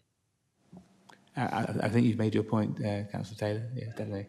And do you want to add anything? Sorry, Chair, could I just apologise? I'm going to have to leave now. I have sent an email to you, ref item 8. Thank you for that. Bye. Okay, thank you. Okay, thank you, Chairman. Anna Lee, Service Manager for Development Management and Enforcement. I suppose just to kind of recap and summarise in terms of the impacts of the local nature recovery strategy for planning, both in terms of our local plan and determination of planning applications. There is the appendix to the report which sets out the guidance, which will be on our website as well. But effectively, and we do have a duty to consider the local nature recovery strategy, and it can be a material consideration in our assessment of planning applications. As Mike's already referenced, many of the areas identified in the local nature recovery maps are already designations, and we are already considering those through our assessment of planning applications. What the local nature recovery strategy is not it's not a new planning constraint or designation. Rather, I would see this as a positive tool to help applicants and officers to identify where the best opportunities are to enhance nature through any proposals they're putting forward. So we're already, obviously we have the constraints we're already looking at through our national planning, our planning assessments. This is a new tool that helps applicants and officers to identify where the best opportunities are for nature enhancement through applications. And we have already highlighted this to planning agents at our regular agents forum. We have an officer briefing coming up shortly. I think there's plans for a member webinar as well in the new year to ensure we're getting that messaging across to try and highlight this, as I say, as a positive tool to get the best for nature rather than as a new constraint. I hope that assists.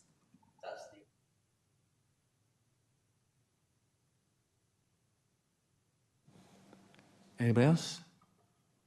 No, in which case, thank you very much. And yes, I think we all feel very, very positive about this. And yeah, it's part of a process and drawing other things together. Really good. Thank you. Thank you very much.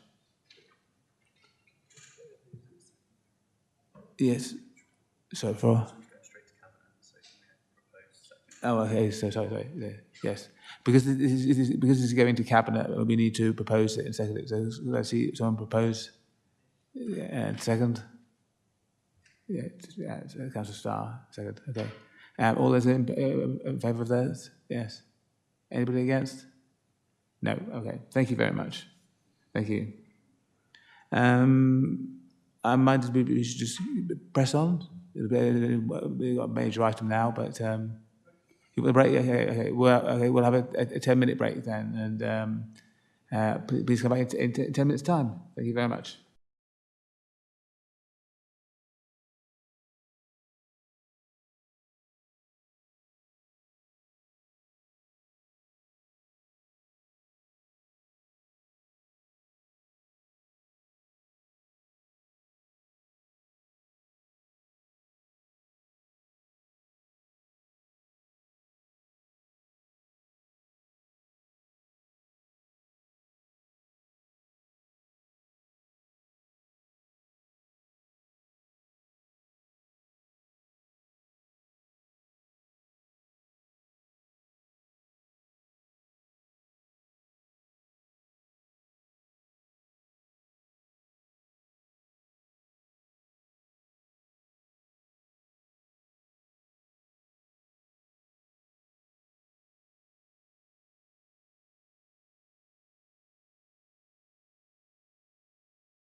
Thank you very much for that. Are we now back online? Yes, thank you very much. Then on to item agenda number 8, statement of reasonable expectations between Dorset Council and the parish and town councils.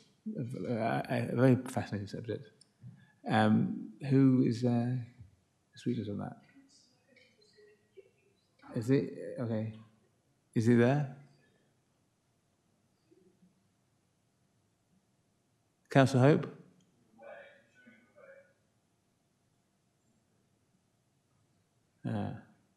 Yeah, if you want to, then yes. Hi, I'm Jennifer Lewis. I'm Head of Communications and Engagement at Dorset Council. So to introduce this paper, this is about a statement of reasonable expectations. Oh, is Ryan here? I'll do my introduction and then I can hand over to Ryan if that's okay.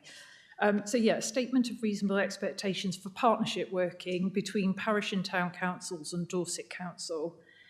Both parties support a shared commitment to the communities and residents of Dorset, and this statement aims to foster better working relationships, enhance democratic representation, and ensure effective service delivery for the benefit of local communities.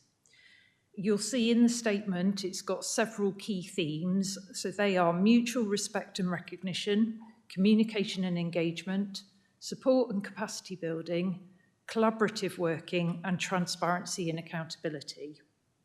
We feel this statement is a really important foundation for our working together in future. And we absolutely welcome the committee's questions and feedback today. So we're hoping that today the committee will be able to recommend to Cabinet that the statement of reasonable expectations between Dorset and parish and town councils can be approved and adopted. So if I hand over to Councillor Hope. Yeah, thank you very much, Jen. To be honest, I think you've covered the points, so I've got nothing to add at this point, but happy to receive questions. Who'd like to go first?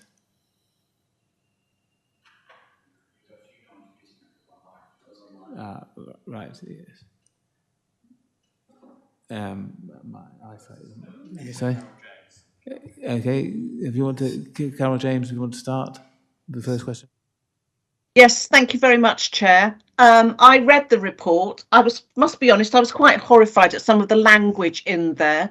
And I wanted to just come in on a couple of points. First of all, there was something sort of really rather insinuating that we were against any, in a last administration, against closer working. That really wasn't true in any shape or form. In fact, we encouraged it.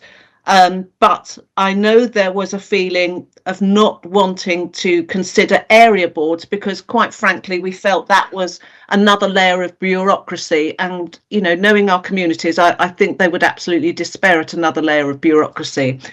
Moving on from that, if I know that many of the local town and parish councils they are absolutely frightened to consider putting their precept up by more than a few pence. And for them to take on extra responsibilities means they're really going to have to consider this. And I would want to see that our local town and parish councillors have further training. Some of them are simply not equipped to deal with some of these issues. Some of them haven't had any training at all. And I'd really like to know how we would actually monitor that. And finally, there was something in the this report also that stated that there was poor communication with Dorset councillors and their wards. Quite honestly, if that's happening, then call these councillors out, because that's simply not true for many of us who do a lot of work and we correspond very much so with our communities. And I just feel that report wasn't written in a very fair and balanced way. Thank you. Thanks, Councillor Jones. So I'm accompanied today by Neil Wedge from Dorset Association of Parish and Town Councils, and Neil is the Chief Executive. I will hand over in a minute to give some more context to that report. So I think you're referring to the Fresh Start report, which was produced independently by two academics. So that is background, but what we are here today is to talk about the Statement of Reasonable Expectations. I will hand over to Neil now to talk more about the report.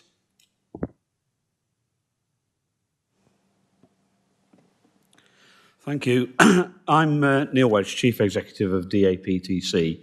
So just in direct response to the points just raised, before I go on to the sort of report, I would absolutely concur that more training for parish and town councillors is an absolutely essential requirement for them to conduct their role effectively.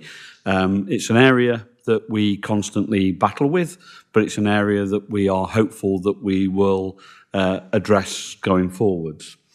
I think I would just echo a point that Jen has made about this particular item. The Statement of Reasonable Expectations is the item that's before you. Obviously, it is linked to the Fresh Start report. And just to give you a little bit of context, the reason we linked it to the Fresh Start report was that we knew that the report and the research and the conversations were being held, and the statement itself is known in other counties often as a charter or a partnership agreement, and it was important that we created a Statement of Reasonable Expectations or charter, whatever you want to call it, that would sit alongside the research in the report. So that's why they're actually sat alongside each other, and that's why the report has come before you as well as the individual statement. And the statement is literally hopefully a fairly simple and straightforward document, and that's why we called it reasonable, that both the parish and town council sector and also Dorset Council could adopt and adhere to, so that we could hopefully foster closer and tighter and more collaborative working relationships going forward. So that's the sort of premise for it. I suspect, just to finish on one other comment about the report, without doubt there are some comments that might make some people uncomfortable. The report was quite heavily researched, a lot of conversations were had, and at all times we were particularly keen to make sure we didn't misrepresent any views. So I'm fairly confident in terms of the standing of the report, and I would commend it to you. The one thing I would further add is that in sharing the report, there are still a lot of discussions to be had, both within parish and town councils about their desire to take on board either assets, services, or to partner with Dorset Council, as indeed there are conversations to be had within Dorset Council politically about what they want to progress and how they want to move those working relationships forward. And I'm sure that that will be subject of further debate and conversation, and ultimately, I suspect, being put to the vote within Dorset Council, as it will be within our individual councils. We as an organisation are not here to mandate our member councils to take a certain course of action. It's very much for the individual councils to consider what they want to do, how they want to operate, and if they want to step up and do more for their communities. And that specifically points back to that point. Some councils will not want to increase their precept for their local communities. Others may view things differently. But it is for the individual councils to debate, discuss, when presented with some of the options. Okay, thank you for that. Made the point very clearly, I think. I'm going to go to the people online first. First one I saw, Councillor Laura Beddoe. Thank you, Chairman. You'll forgive me, I hope, if I don't put my camera on. As you can hear, I've got something of a disgusting head cold, and I don't think putting my camera on would benefit anybody. I wanted to return to the point in the Fresh Start Reasonable Agreement part, and for some background, my name's Councillor Laura Beddoe. I'm one of the members for West Purbeck Ward and previously held the Cabinet role for Culture, Communities and Customers. I recall being in the DAPTC conference and presenting jointly with you, Neil, about an approach that we took jointly to simplify and strengthen our relationships with town and parish councils, specifically looking, because one of the things that I suspect many of my councillor colleagues will feed back is that one of the prime concerns is planning. Parish councillors are volunteers and they hold a huge amount of responsibility for that volunteer position. We as Dorset councillors receive an allowance. I think it's right that we do the bulk of the work in keeping in contact with them. I produce a monthly report with my colleague Mike Baker, and I make every effort to attend all 9 of my parish councils every month. The planning partnership that we were proposing, Neil, focused very much on the Cornwall model and kept everything quite simple, but really was looking to sort of give that reassurance and that partnership. So I'm concerned at the removal of the word partnership, because one thing that my parish councils constantly tell me is they want to be regarded as partners. The specific question then, if I may, having made those points, which outlined some of the general concerns, there was some feedback from that particular conference. And actually, Neil, unfortunately, I did email Councillor Hope and Neil Wedge last week with this question, but I haven't received a reply, which is unfortunate. So I will raise it here. Neil, you quoted overwhelmingly positive, almost overwhelmingly positive feedback for the approach that we took. I don't want to labour the point. I'd much rather look forward than backwards. But does DAPTC stand genuinely by the political statement that there was a lack of interest on the part of the Conservative majority in office from 2019 to 2024? Because I genuinely feel that that is deeply unfair. So I would like to ask both Ryan and Neil that comment, if I may. Thank you, Chairman.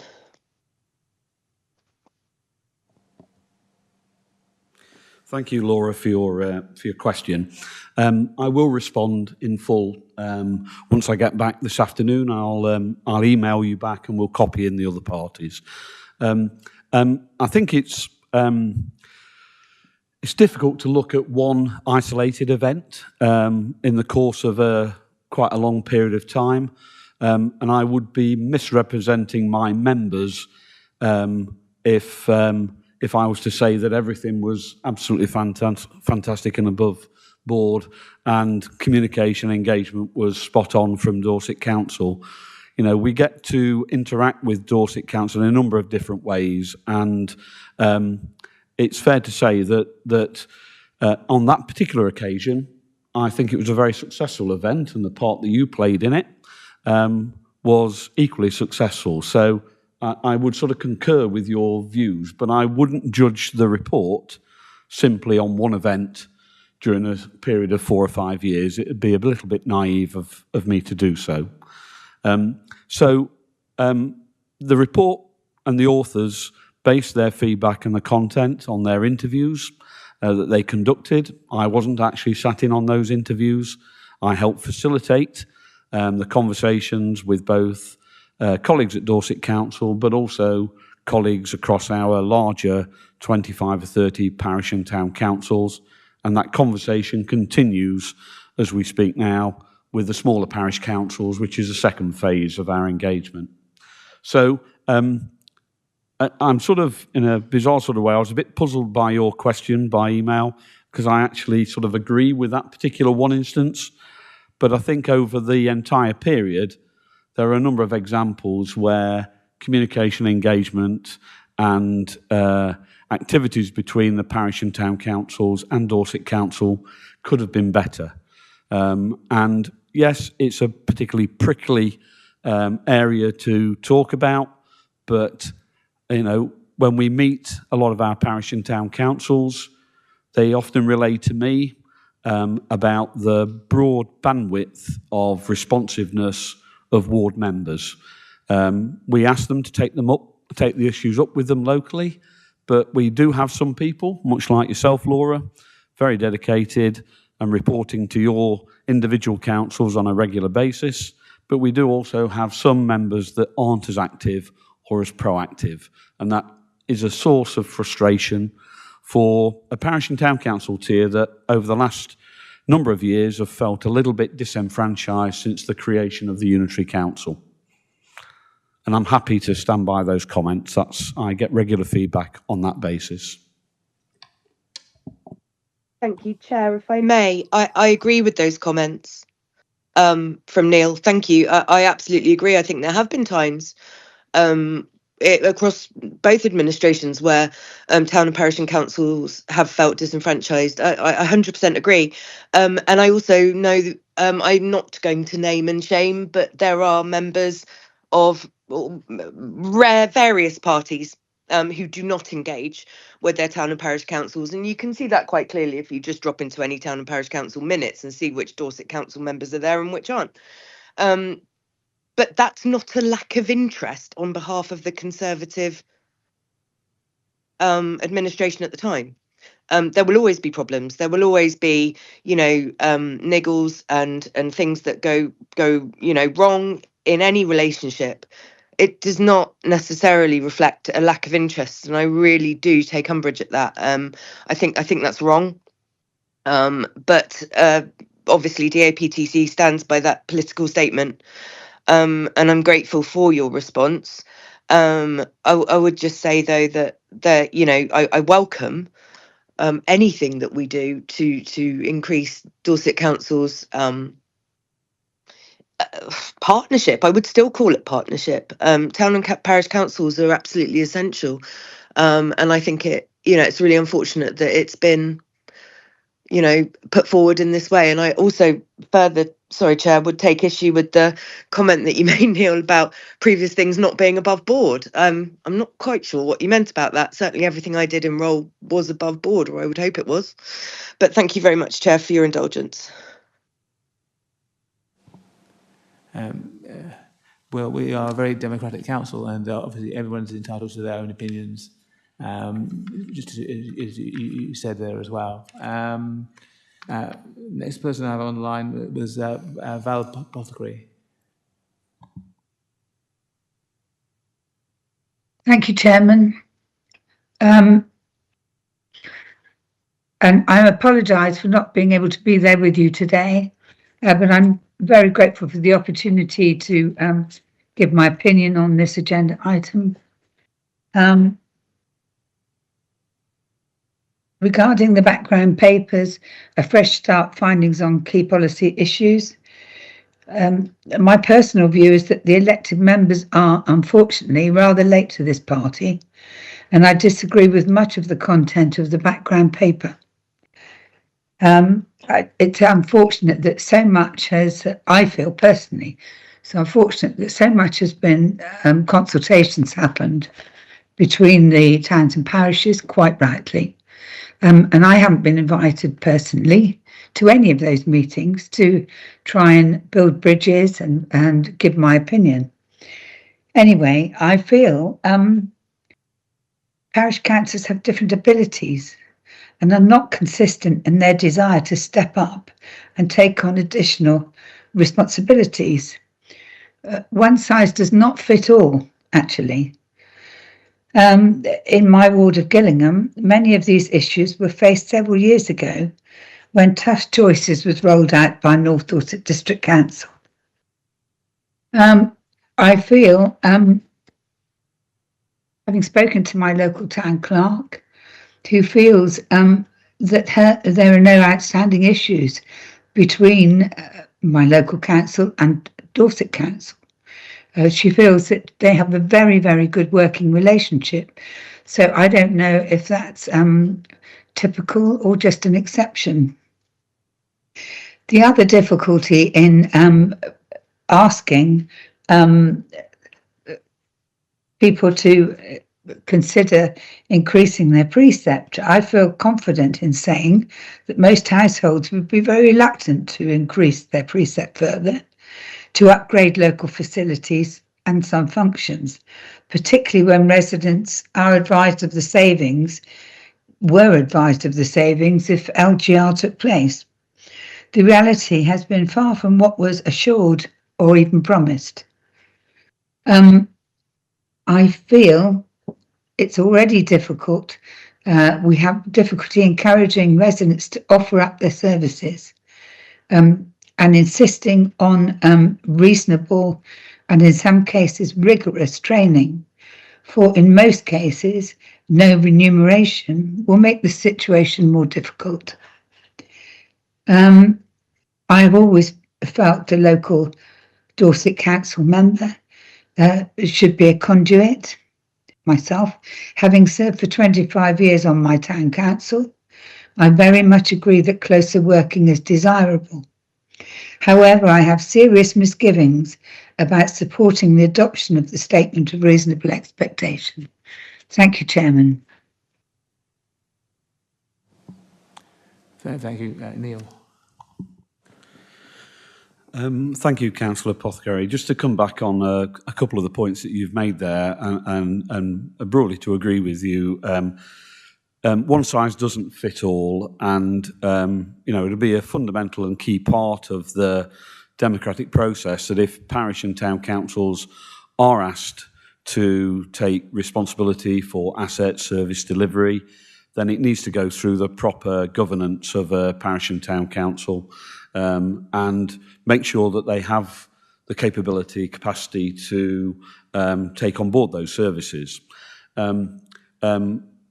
You're absolutely right, and if you look across the Dorset Council area, we have a patchwork quilt of the level of involvement of parish and town councils.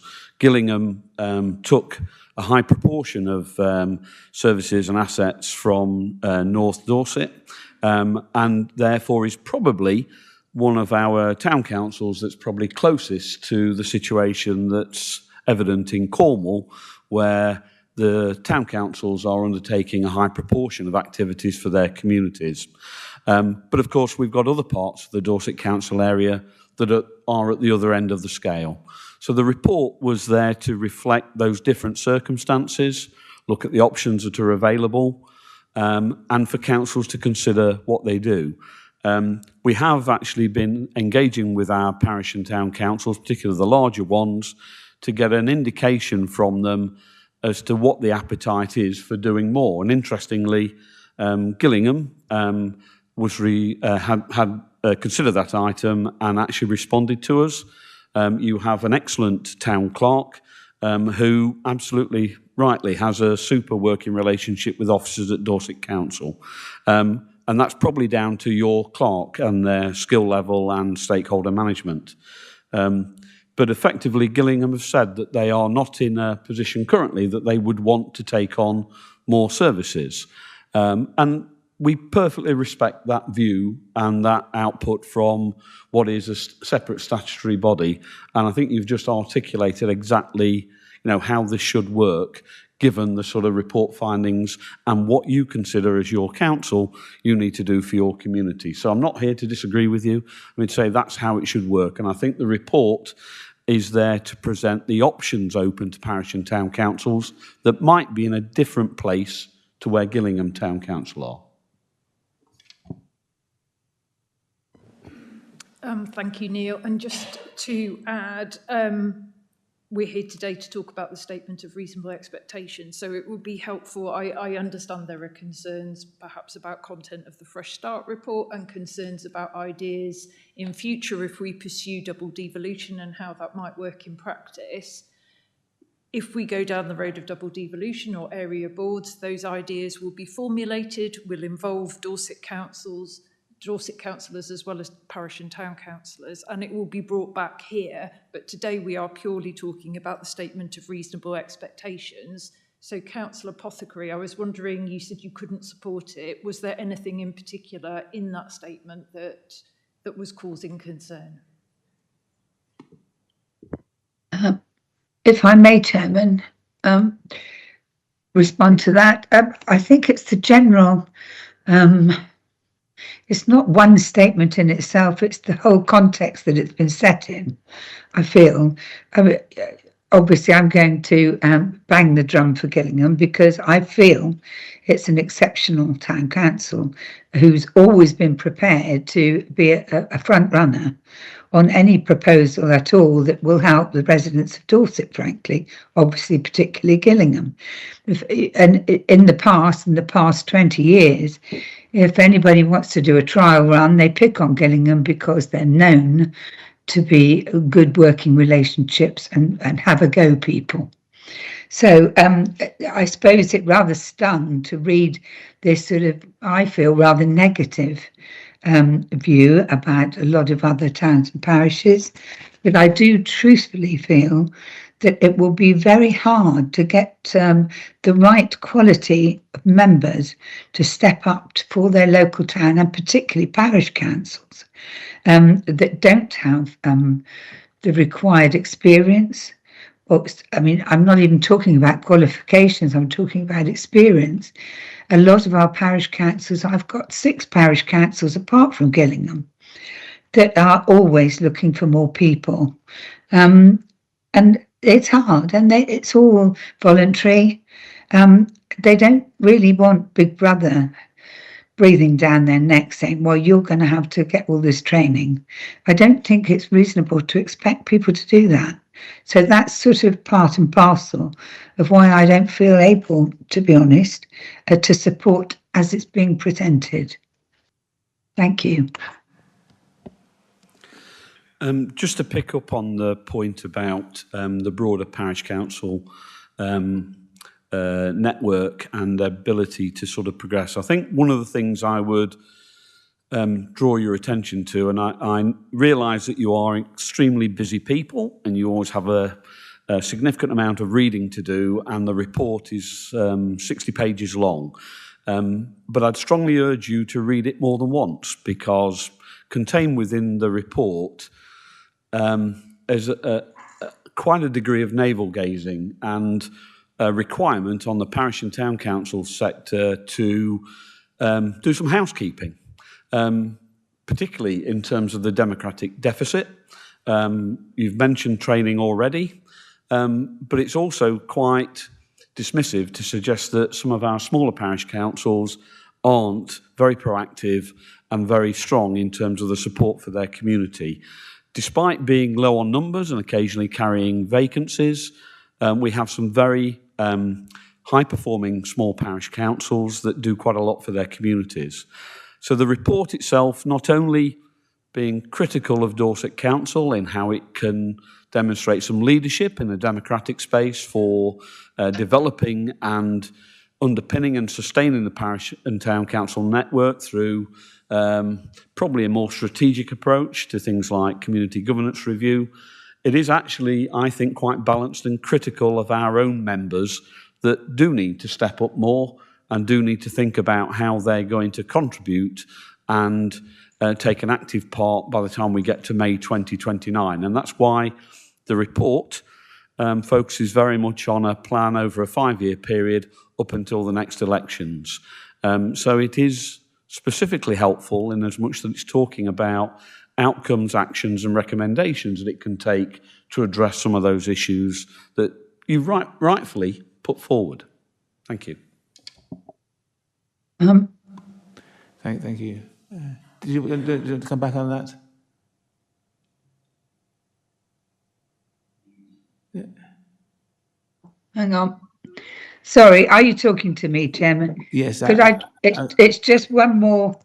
You know, I obviously I have huge respect for any of our town and parish councils, and as Neil has already said, there's a lot of small parish councillors that do heavy lifting. Actually, they really do, and we are all grateful. The residents of that village, and as far as I'm concerned, the 3 councillors that represent those villages here, and I would not like them to feel that I felt their efforts were shabby, because I have huge respect for them. I just don't want them to be so overburdened that they decide to step down. Thank you. Thank you. I'm sure you will be listened to, but yeah, we'll see how it goes. Any other questions? Councillor Gibson. Thank you very much, Councillor Simon Gibson, representing Verwood. I've got quite a lot to say, I'm afraid, Chairman. I'll be as pithy as I can, but it may well be that I break this into chunks. Let me start off by the preamble of I've been a town councillor in Verwood since I was 18 years old. It is probably the single thing that I enjoy most in my political life. It is grassroots, it is important, and I am so proud to do that as a volunteer.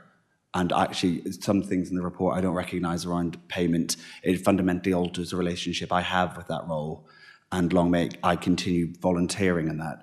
It's often some of the most valuable work. So I don't want anything I go on to say to take away from the principle of that, but I don't recognise a lot of what I see, particularly in the Fresh Start report. And Jen, I know that you're trying, very sensibly to ask us to talk about the statement of reasonableness, but when the report is attached to it, and Neil makes such constant reference to it, including, rather startlingly, saying that he commends it to us, it is therefore very much in scope for the discussion that we're having today.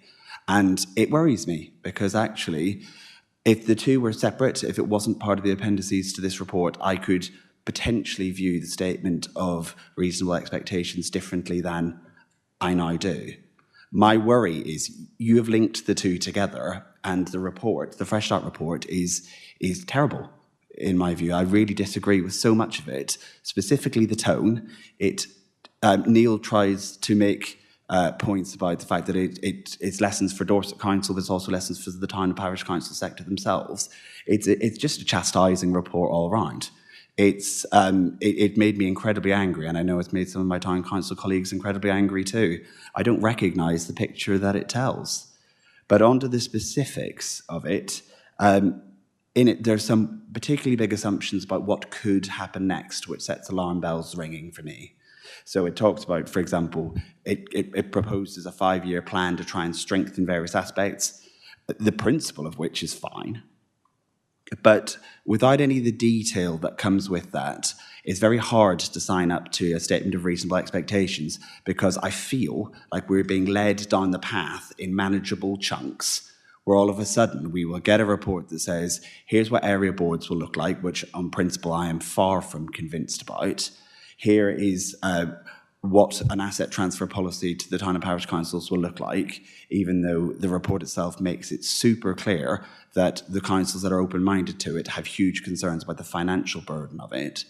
But then the report also talks at length about the need for town and parish councils to, in its words, step up, to paraphrase, take responsibility.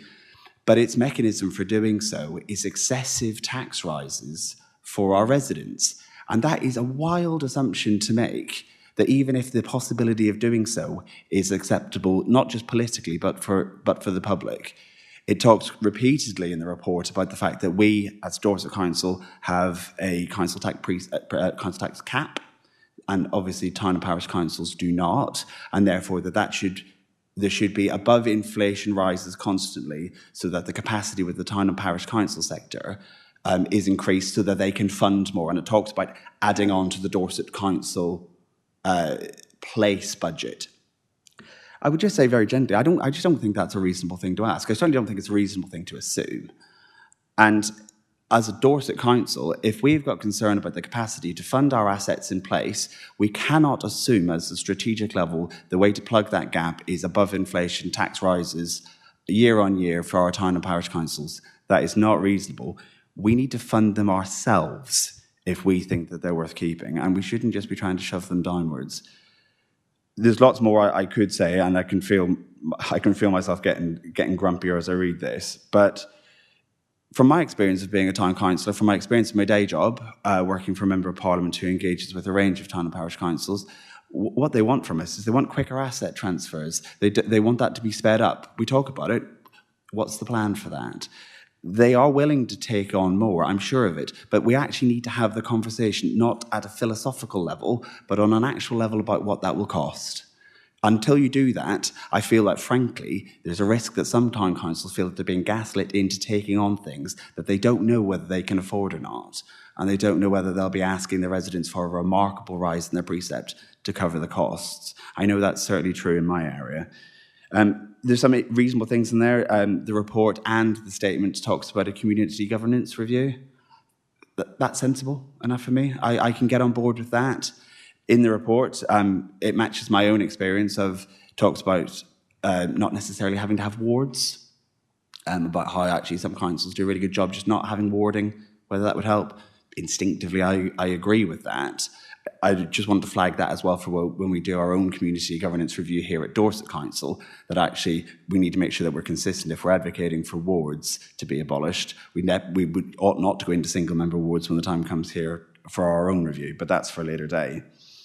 But in the end, I'm just deeply concerned at the attachment that's been put to this report. I don't understand it, and it makes me deeply concerned that DAPTC stands behind it, and this will be something I report back to my council when I see them on Wednesday. Thank you, Councillor Gibson. So I have a few thoughts in response to that. That report is completely independent. Certainly wasn't commissioned by Dorset Council. It was produced by two academics with knowledge and widespread experience of the sector, and based on a lot of research, for instance, in Cornwall, where they're quite ahead of us in their model of working. I see that report as a provocation. It's very thought-provoking. We certainly didn't agree with everything in it, and it's quite critical of some things that Dorset Council have done in the past. It's critical of the current council plan. I guess that's their right as independent authors to make those provocations. We don't agree with it all as officers or the administration, or I think even DAPTC, but it is provoking ideas.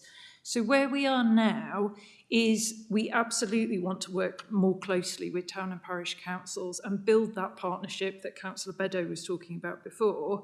So the idea is this statement of reasonable expectations is a foundation for that, but you're right, it's about actual conversations. It's not about theory, it's not about one size fits all. So we're hoping next year that we can have a programme of conversations area by area to explore what will actually work on the ground. There needs to be so much more work on this. It needs to be co-designed. We need to involve our Dorset councillors in this as well as town and parish councils.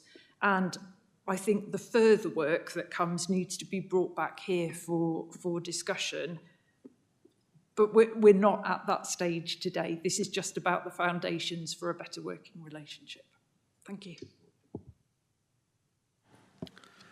Thank you, Jen, and thank you, Simon, for your thoughts and comments. And I think, I'm bound to hang on this, but in principle, fine. I'm quite encouraged by that. And I think actually, the report content aside, there are some key parts in there that we hope will stimulate and start a conversation. I think that's where we're at, and that conversation has started. So, this is about the statement of reasonable expectations, which is, I guess, a symbol of the intent to work more collaboratively and partner and develop these ideas further. I no doubt Jen's absolutely right. Some of the content within the Fresh Start report may not make it live. It might not actually happen. Some of it probably will, but that will be for further debate, further work, hopefully partnership working between parish and town councils and Dorset Council, making sure that for the communities that you jointly serve, that actually you're reflecting the will of the community and what they want to do. So if the report, and I do commend it to people because I think it's worth reading. It's an interesting insight into the current challenges that we face nationally and also at a local level, and therefore it helps and aids the understanding. Whether everything will be implemented in there, I absolutely agree with Jen. I'm not sure it will. But at least we're going to have the conversation underway and we'll get people involved in the debate and discussion, hopefully in a meaningful way alongside Dorset Council. And that's the key aspect that I would hope you would take away. Thank you very much, Chairman. I'm afraid I'm not reassured, and therefore I think I've got very little choice. I understand the point that Jen makes is about the further work to be done. I understand about the process to come, but it's so details light. There's no timescales. We don't know what discussions we're going to have. Or is every aspect of it going to come back, for example, to us here at Overview to have a look at it? We are being asked to sign up to something that, whilst well-intended and good-spirited, doesn't give sufficient certainty about what happens next to be reasonable for us as an Overview committee to sign it off. Therefore, Chairman, I'm going to propose that we cannot recommend this to Cabinet, and that we ask, before we are asked to recommend it again, we see far more information about what the future relationship between town and parish councils is expected, because as it stands at the minute, we're being asked to sign up to principles without the detail, and I'm not prepared to do that.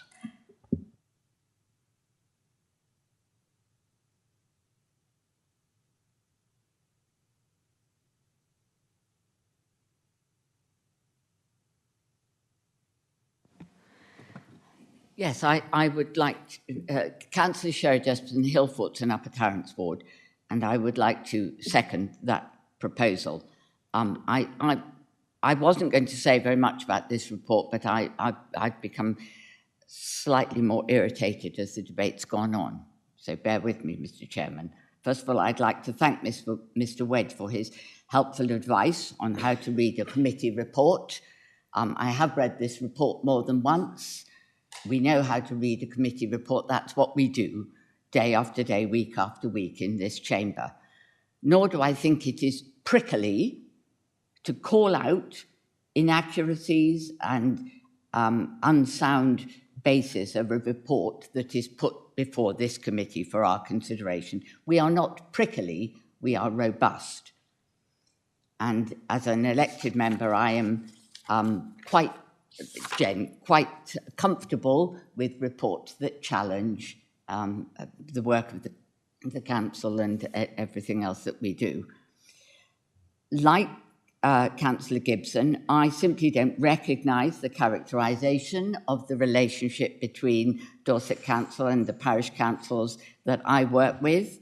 I don't, much of the language used in this report it doesn't reflect the tone of the relationships I have with my parish councils.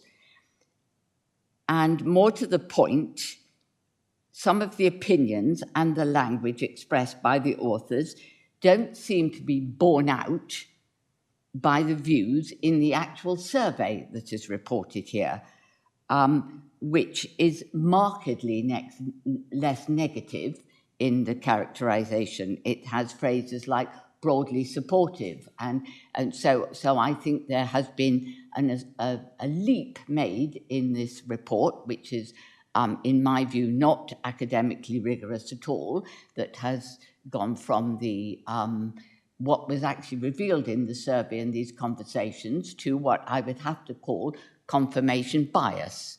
And the report is therefore, in my view, not rigorous. The authors themselves acknowledge that they can't claim it to be a definitive analysis, and that it is full, in their words, of matters of opinion rather than statistically validated, verified research. Nonetheless, notwithstanding all of that, they feel able to make a series of recommendations and a number of assertions, which, as I say, in my view, are not borne out by what the report actually, what the research actually discovered.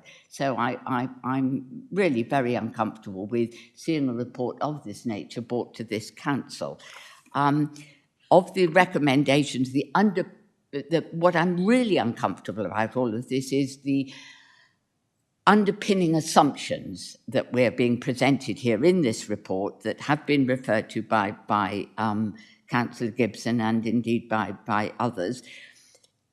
The underlying assumption that towns, and in particular parish councils, should be required to raise their precepts to make up the shortfall in funding for place services. If place services by Dorset Council, the services in which most of our residents rely, and which most of our residents put at the top of their list of priorities when they say, what should Dorset Council be doing? What is Dorset Council for? If these are underfunded, then that's a conversation Dorset Council has to be having very, very firmly at our next budget setting process. You don't go from place services are underfunded to say, so, okay, we'll shift that problem onto our town and tiny parishes, and they must raise their precepts.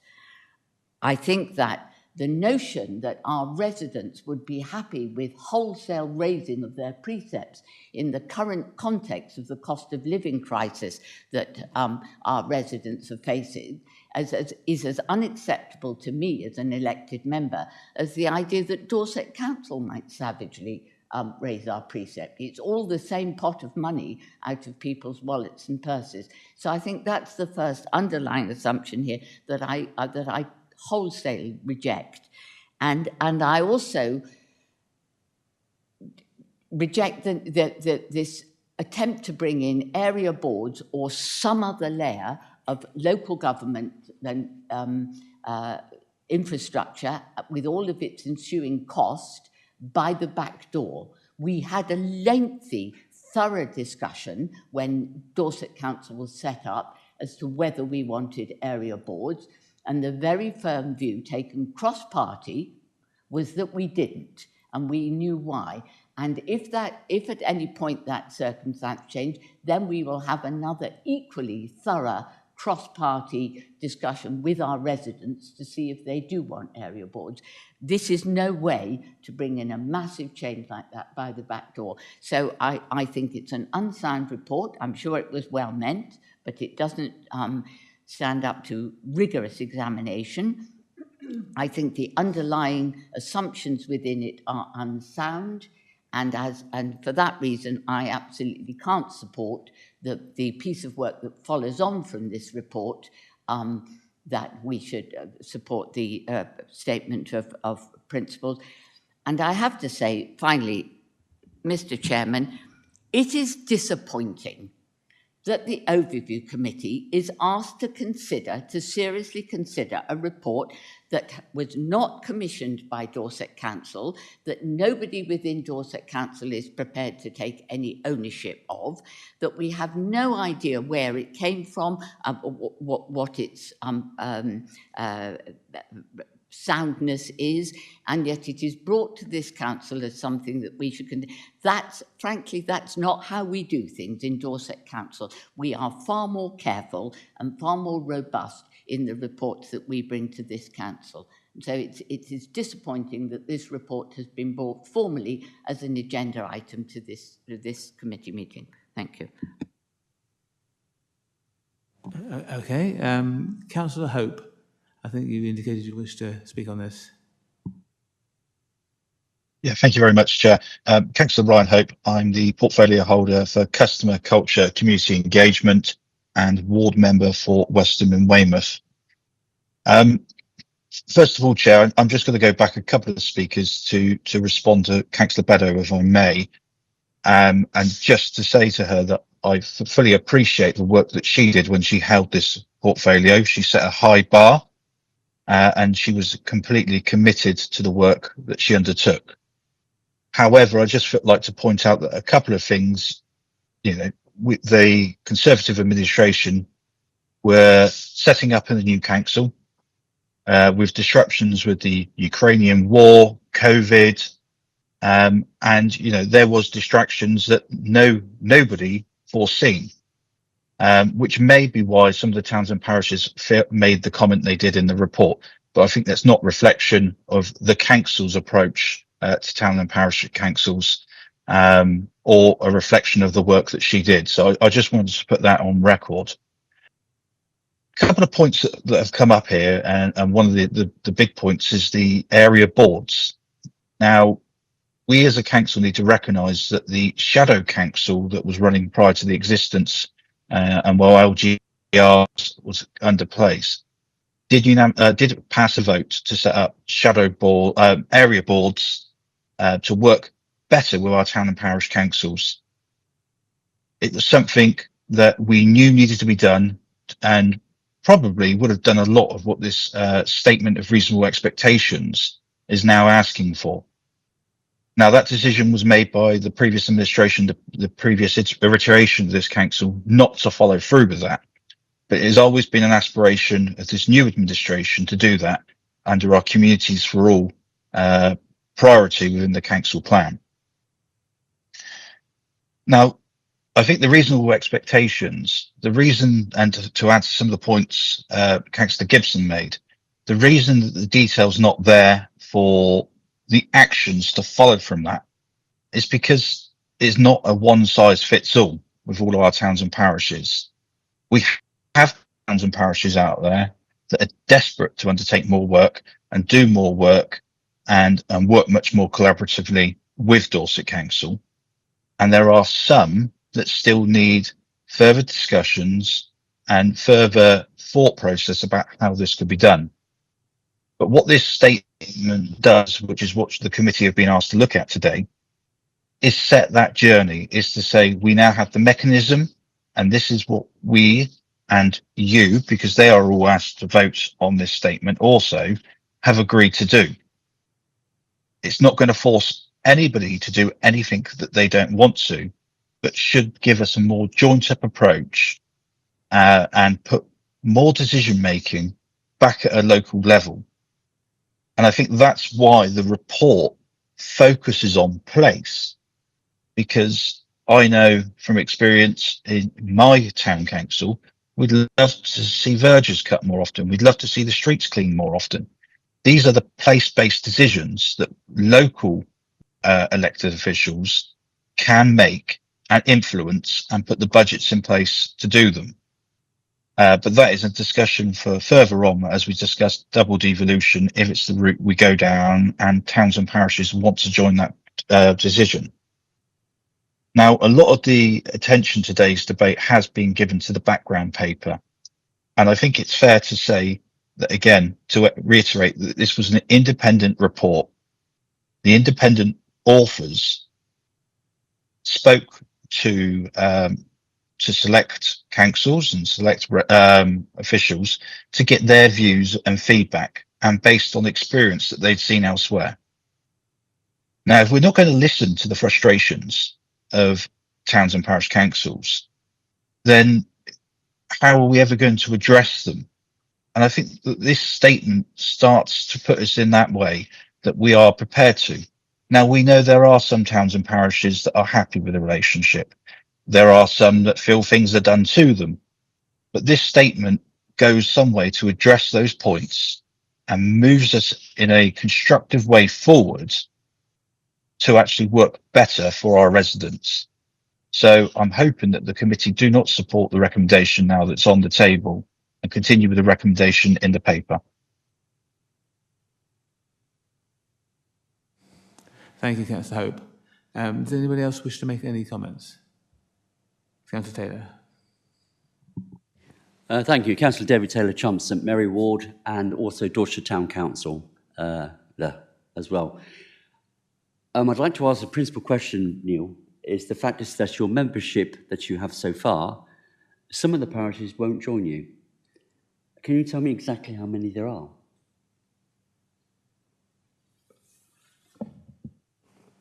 Thank you. So we have in membership just under 160 parish and town councils. There are 4 out of those in the Dorset Council area that aren't in membership. That's one of the highest membership levels nationally in terms of a county association. And to state the fact is like this, the DAPTC is kind of another layer between a councillor, me, and my public, the clerks and the parish councils and the residents of Dorset. So therefore, my parish councils are pretty good at doing what they do. They have a pretty high quality and standard of people that understand physically and mentally what is going to be needed within their community. That's why they get elected on that one there. So I don't see this report has been very bitey and very nitpicking about things that we don't have in our parish councils, because the fact is they're very broad at speaking about things that are wrong and right. So I don't get this report because the fact is it's given me something that I don't need actually, and it means that we're actually developing another organisation layered between our town and parish councils and me as a councillor, which I don't need, to be quite honest, because I have a very good rapport with my parish councils, and I achieve 100% what they need. I do it all the time. That's what we're elected for, you know. So therefore, I won't support this because I don't agree with it. Thank you very much. Neil, did you want to come back on that? Just to respond to that point, we support parish and town councils in a number of different ways. And yes, a good productive working relationship with a ward member is something that we would want to see across all of our parish and town councils. But the support we provide, whether it's the training or advice and support around projects that they deliver, governance requirements, or financial support or HR support, can't be supplied through their ward member. So we have quite a broad portfolio that we support parish and town councils on as and when they require them. Plus also we play a role in trying to bring a national context to our national body, but also through our regional working with the other southwest counties, which we have a strong and close working relationship with. Right, I'll redefine this comment again. I am a town councillor, I'm always a Dorset councillor. I liaise with my town and parish clerks quite closely. And we have the officers of Dorset Council which work with us, not for us, with us, to making sure that every need that's needed by the parish communities is serviced and delivered. It's already been done. So why do we need someone else to do something which we're already doing? So therefore my question is, and I'm going to be very blunt about this, why do we need this? Because the fact is I've got a parish clerk, a parish councillors, me as a councillor, our officers, thousands of them, to actually make Dorset work. And it is working very well, thank you. So therefore, I don't look at this as a way of going forward to control our parish councils and making them pay for extra things they don't need. And they won't stand by it. And that's why several have not joined it. And that's why I'm going to say I'm not supporting this. Thank you very much. Next person to speak was Councillor Biggs. Thank you, Chair. Councillor Gibson asked a question or made a comment earlier about asset transfers, community asset transfers, and I can give an update of that, which may help inform you. So I can. Yeah, and nothing else then, Louis. No. We've got. Hopefully, we'll have a return. To carry on. So an asset list will be delivered in the next couple of days to town and parish councils. This is the public record of all of the assets, and it's an opportunity for town and parish councils to express an interest in what they think. So it's not Dorset Council imposing and saying this is a list of assets we're going to move away from it, and you can take them on at your expense. So I think that's demonstrating the new approach from our side, and I hope that's helpful to the debate. Thank you. Councillor Gibson next. Thank you, Chairman, and thank you, Councillor Biggs. It's progress. Some of the work that the asset team have done, I think, is heading in the right direction for sure. The actual test of whether it works isn't whether the information is shared, it's about how quickly the process takes. Will we resource our side enough to actually get it through the legal system to get through all that work? Because there are asset transfers that ought to be relatively straightforward that are taking an incredibly long period of time. And it's been the case ever since Dorset Council has been created. But it's an interesting example, because if we were to talk about how can we work better with our town and parish councils, we don't actually need to do anything radically different in terms of assets. We just need to get on with it. We actually just need to do it quicker. So that, as an example, is on. But look, David Taylor makes a really good point about, do we need this? Because on one hand, we're being told, all the detail will come later, et cetera, et cetera, et cetera. In which case, then what is it that's actually requiring of us to vote on with the document in front of us? I've just read it through again. Everything in there is broadly agreeable at a principle level, but I don't actually see what conversation couldn't happen with the town or parish council today that changes if we say yes to this and Cabinet approve it. It's all about trying to improve the dialogue and the working relationship. I must admit, my own personal view is that this entire piece of work has made me less happy, not more happy.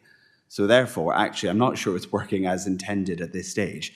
But the point is there is nothing stopping this council having a better working relationship with any individual town and parish council, whether it be on asset transfer, whether it be in something else. This statement doesn't move that forward enough. It might provide some reassurance to town and parish councils, but I think that even following this debate is not a given.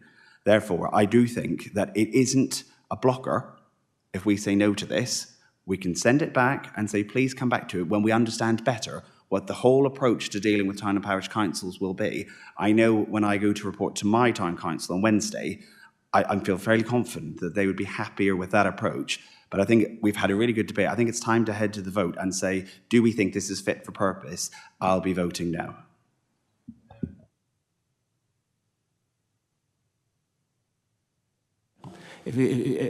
Councillor Crabb is next. But if you wanted to work on your wording to say, so we have absolutely clear what you're proposing to vote on.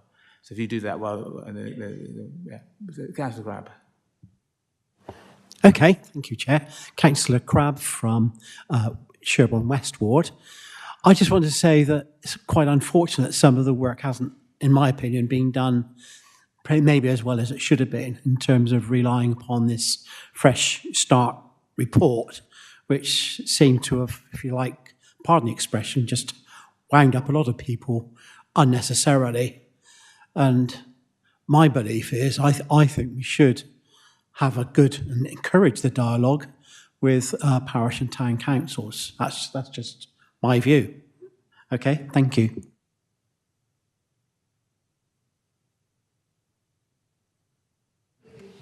Yeah, the thing is that the conversation with the assets and the facts we're already having that conversation. We've already done it. We say it's coming down the road. We know where we're going with it. I've told them categorically to make sure the precept's right because it's coming down the road. But the thing is that we don't know until Councillor Biggs has just said, we get the list, then we know what's going on. We know what's going on. Our parish and town councils know what's going on. So therefore, that is the model that we've been working out for the past 100 years. And the thing is that what we've been doing in politics, that's what we do. We don't need another layer to tell us what to do because we're already doing it. And we've got our officers, thousands of them, I keep saying again, that work with us, with Dorset, to provide a safe county. And we do. That's what we're elected for. I got elected to represent 6,000 people in Champsbury Ward, and also got elected for Dorsetshire Town Council because I represent them to give them safety and making sure that we deliver everything they need, and we do. I don't need someone else to tell me what to do another way because we're already doing it. That's I'm not supporting this. It's not needed.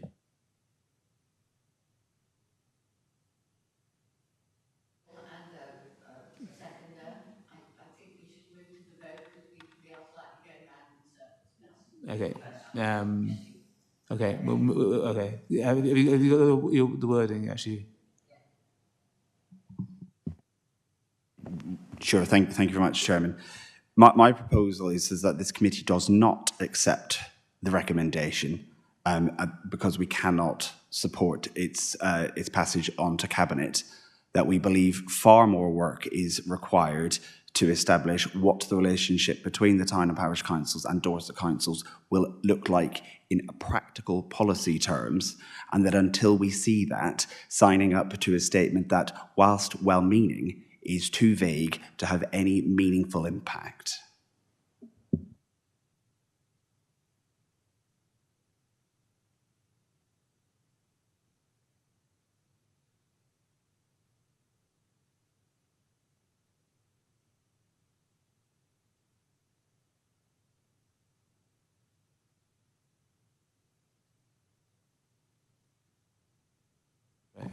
Sorry, yes. So say again, say those in favour of the recommendation. It's 1, 2, 3, 4. And those against, it's 2. So yes, your proposal is passed then. Okay, yeah, that probably concludes what we need to speak on this item. Thank you all very much. Moving then on to item 9, the draft work programme. Anthony, did you want to make some comments on this?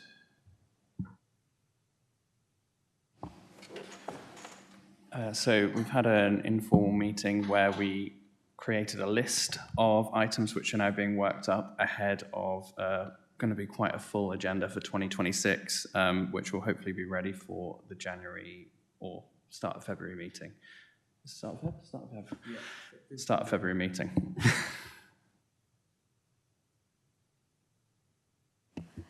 So just to be clear, thank you very much for that. So I had expected to see, under this agenda item, the outcome of the informal discussion we had, so that we could have a look at what that turned into. It's not ready. So can we see it, because it was an informal discussion, it would be really quite helpful to not to have it come. Can we see it before the next meeting, just in case we want to support or add or whatever? Not in an. Yeah, that's helpful. Thank you. Yes.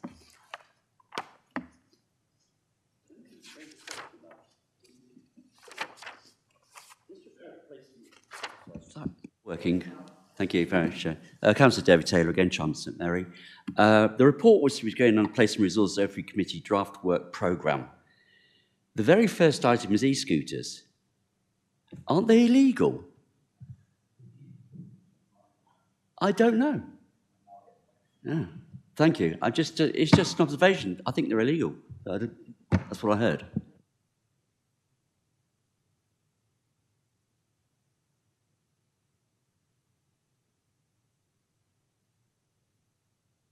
Any other questions on this item? No. So in which case, moving on to item 10, we have no urgent items. Item 11, exempt business. We have no exempt business. So that concludes our work today. Thank you all very much.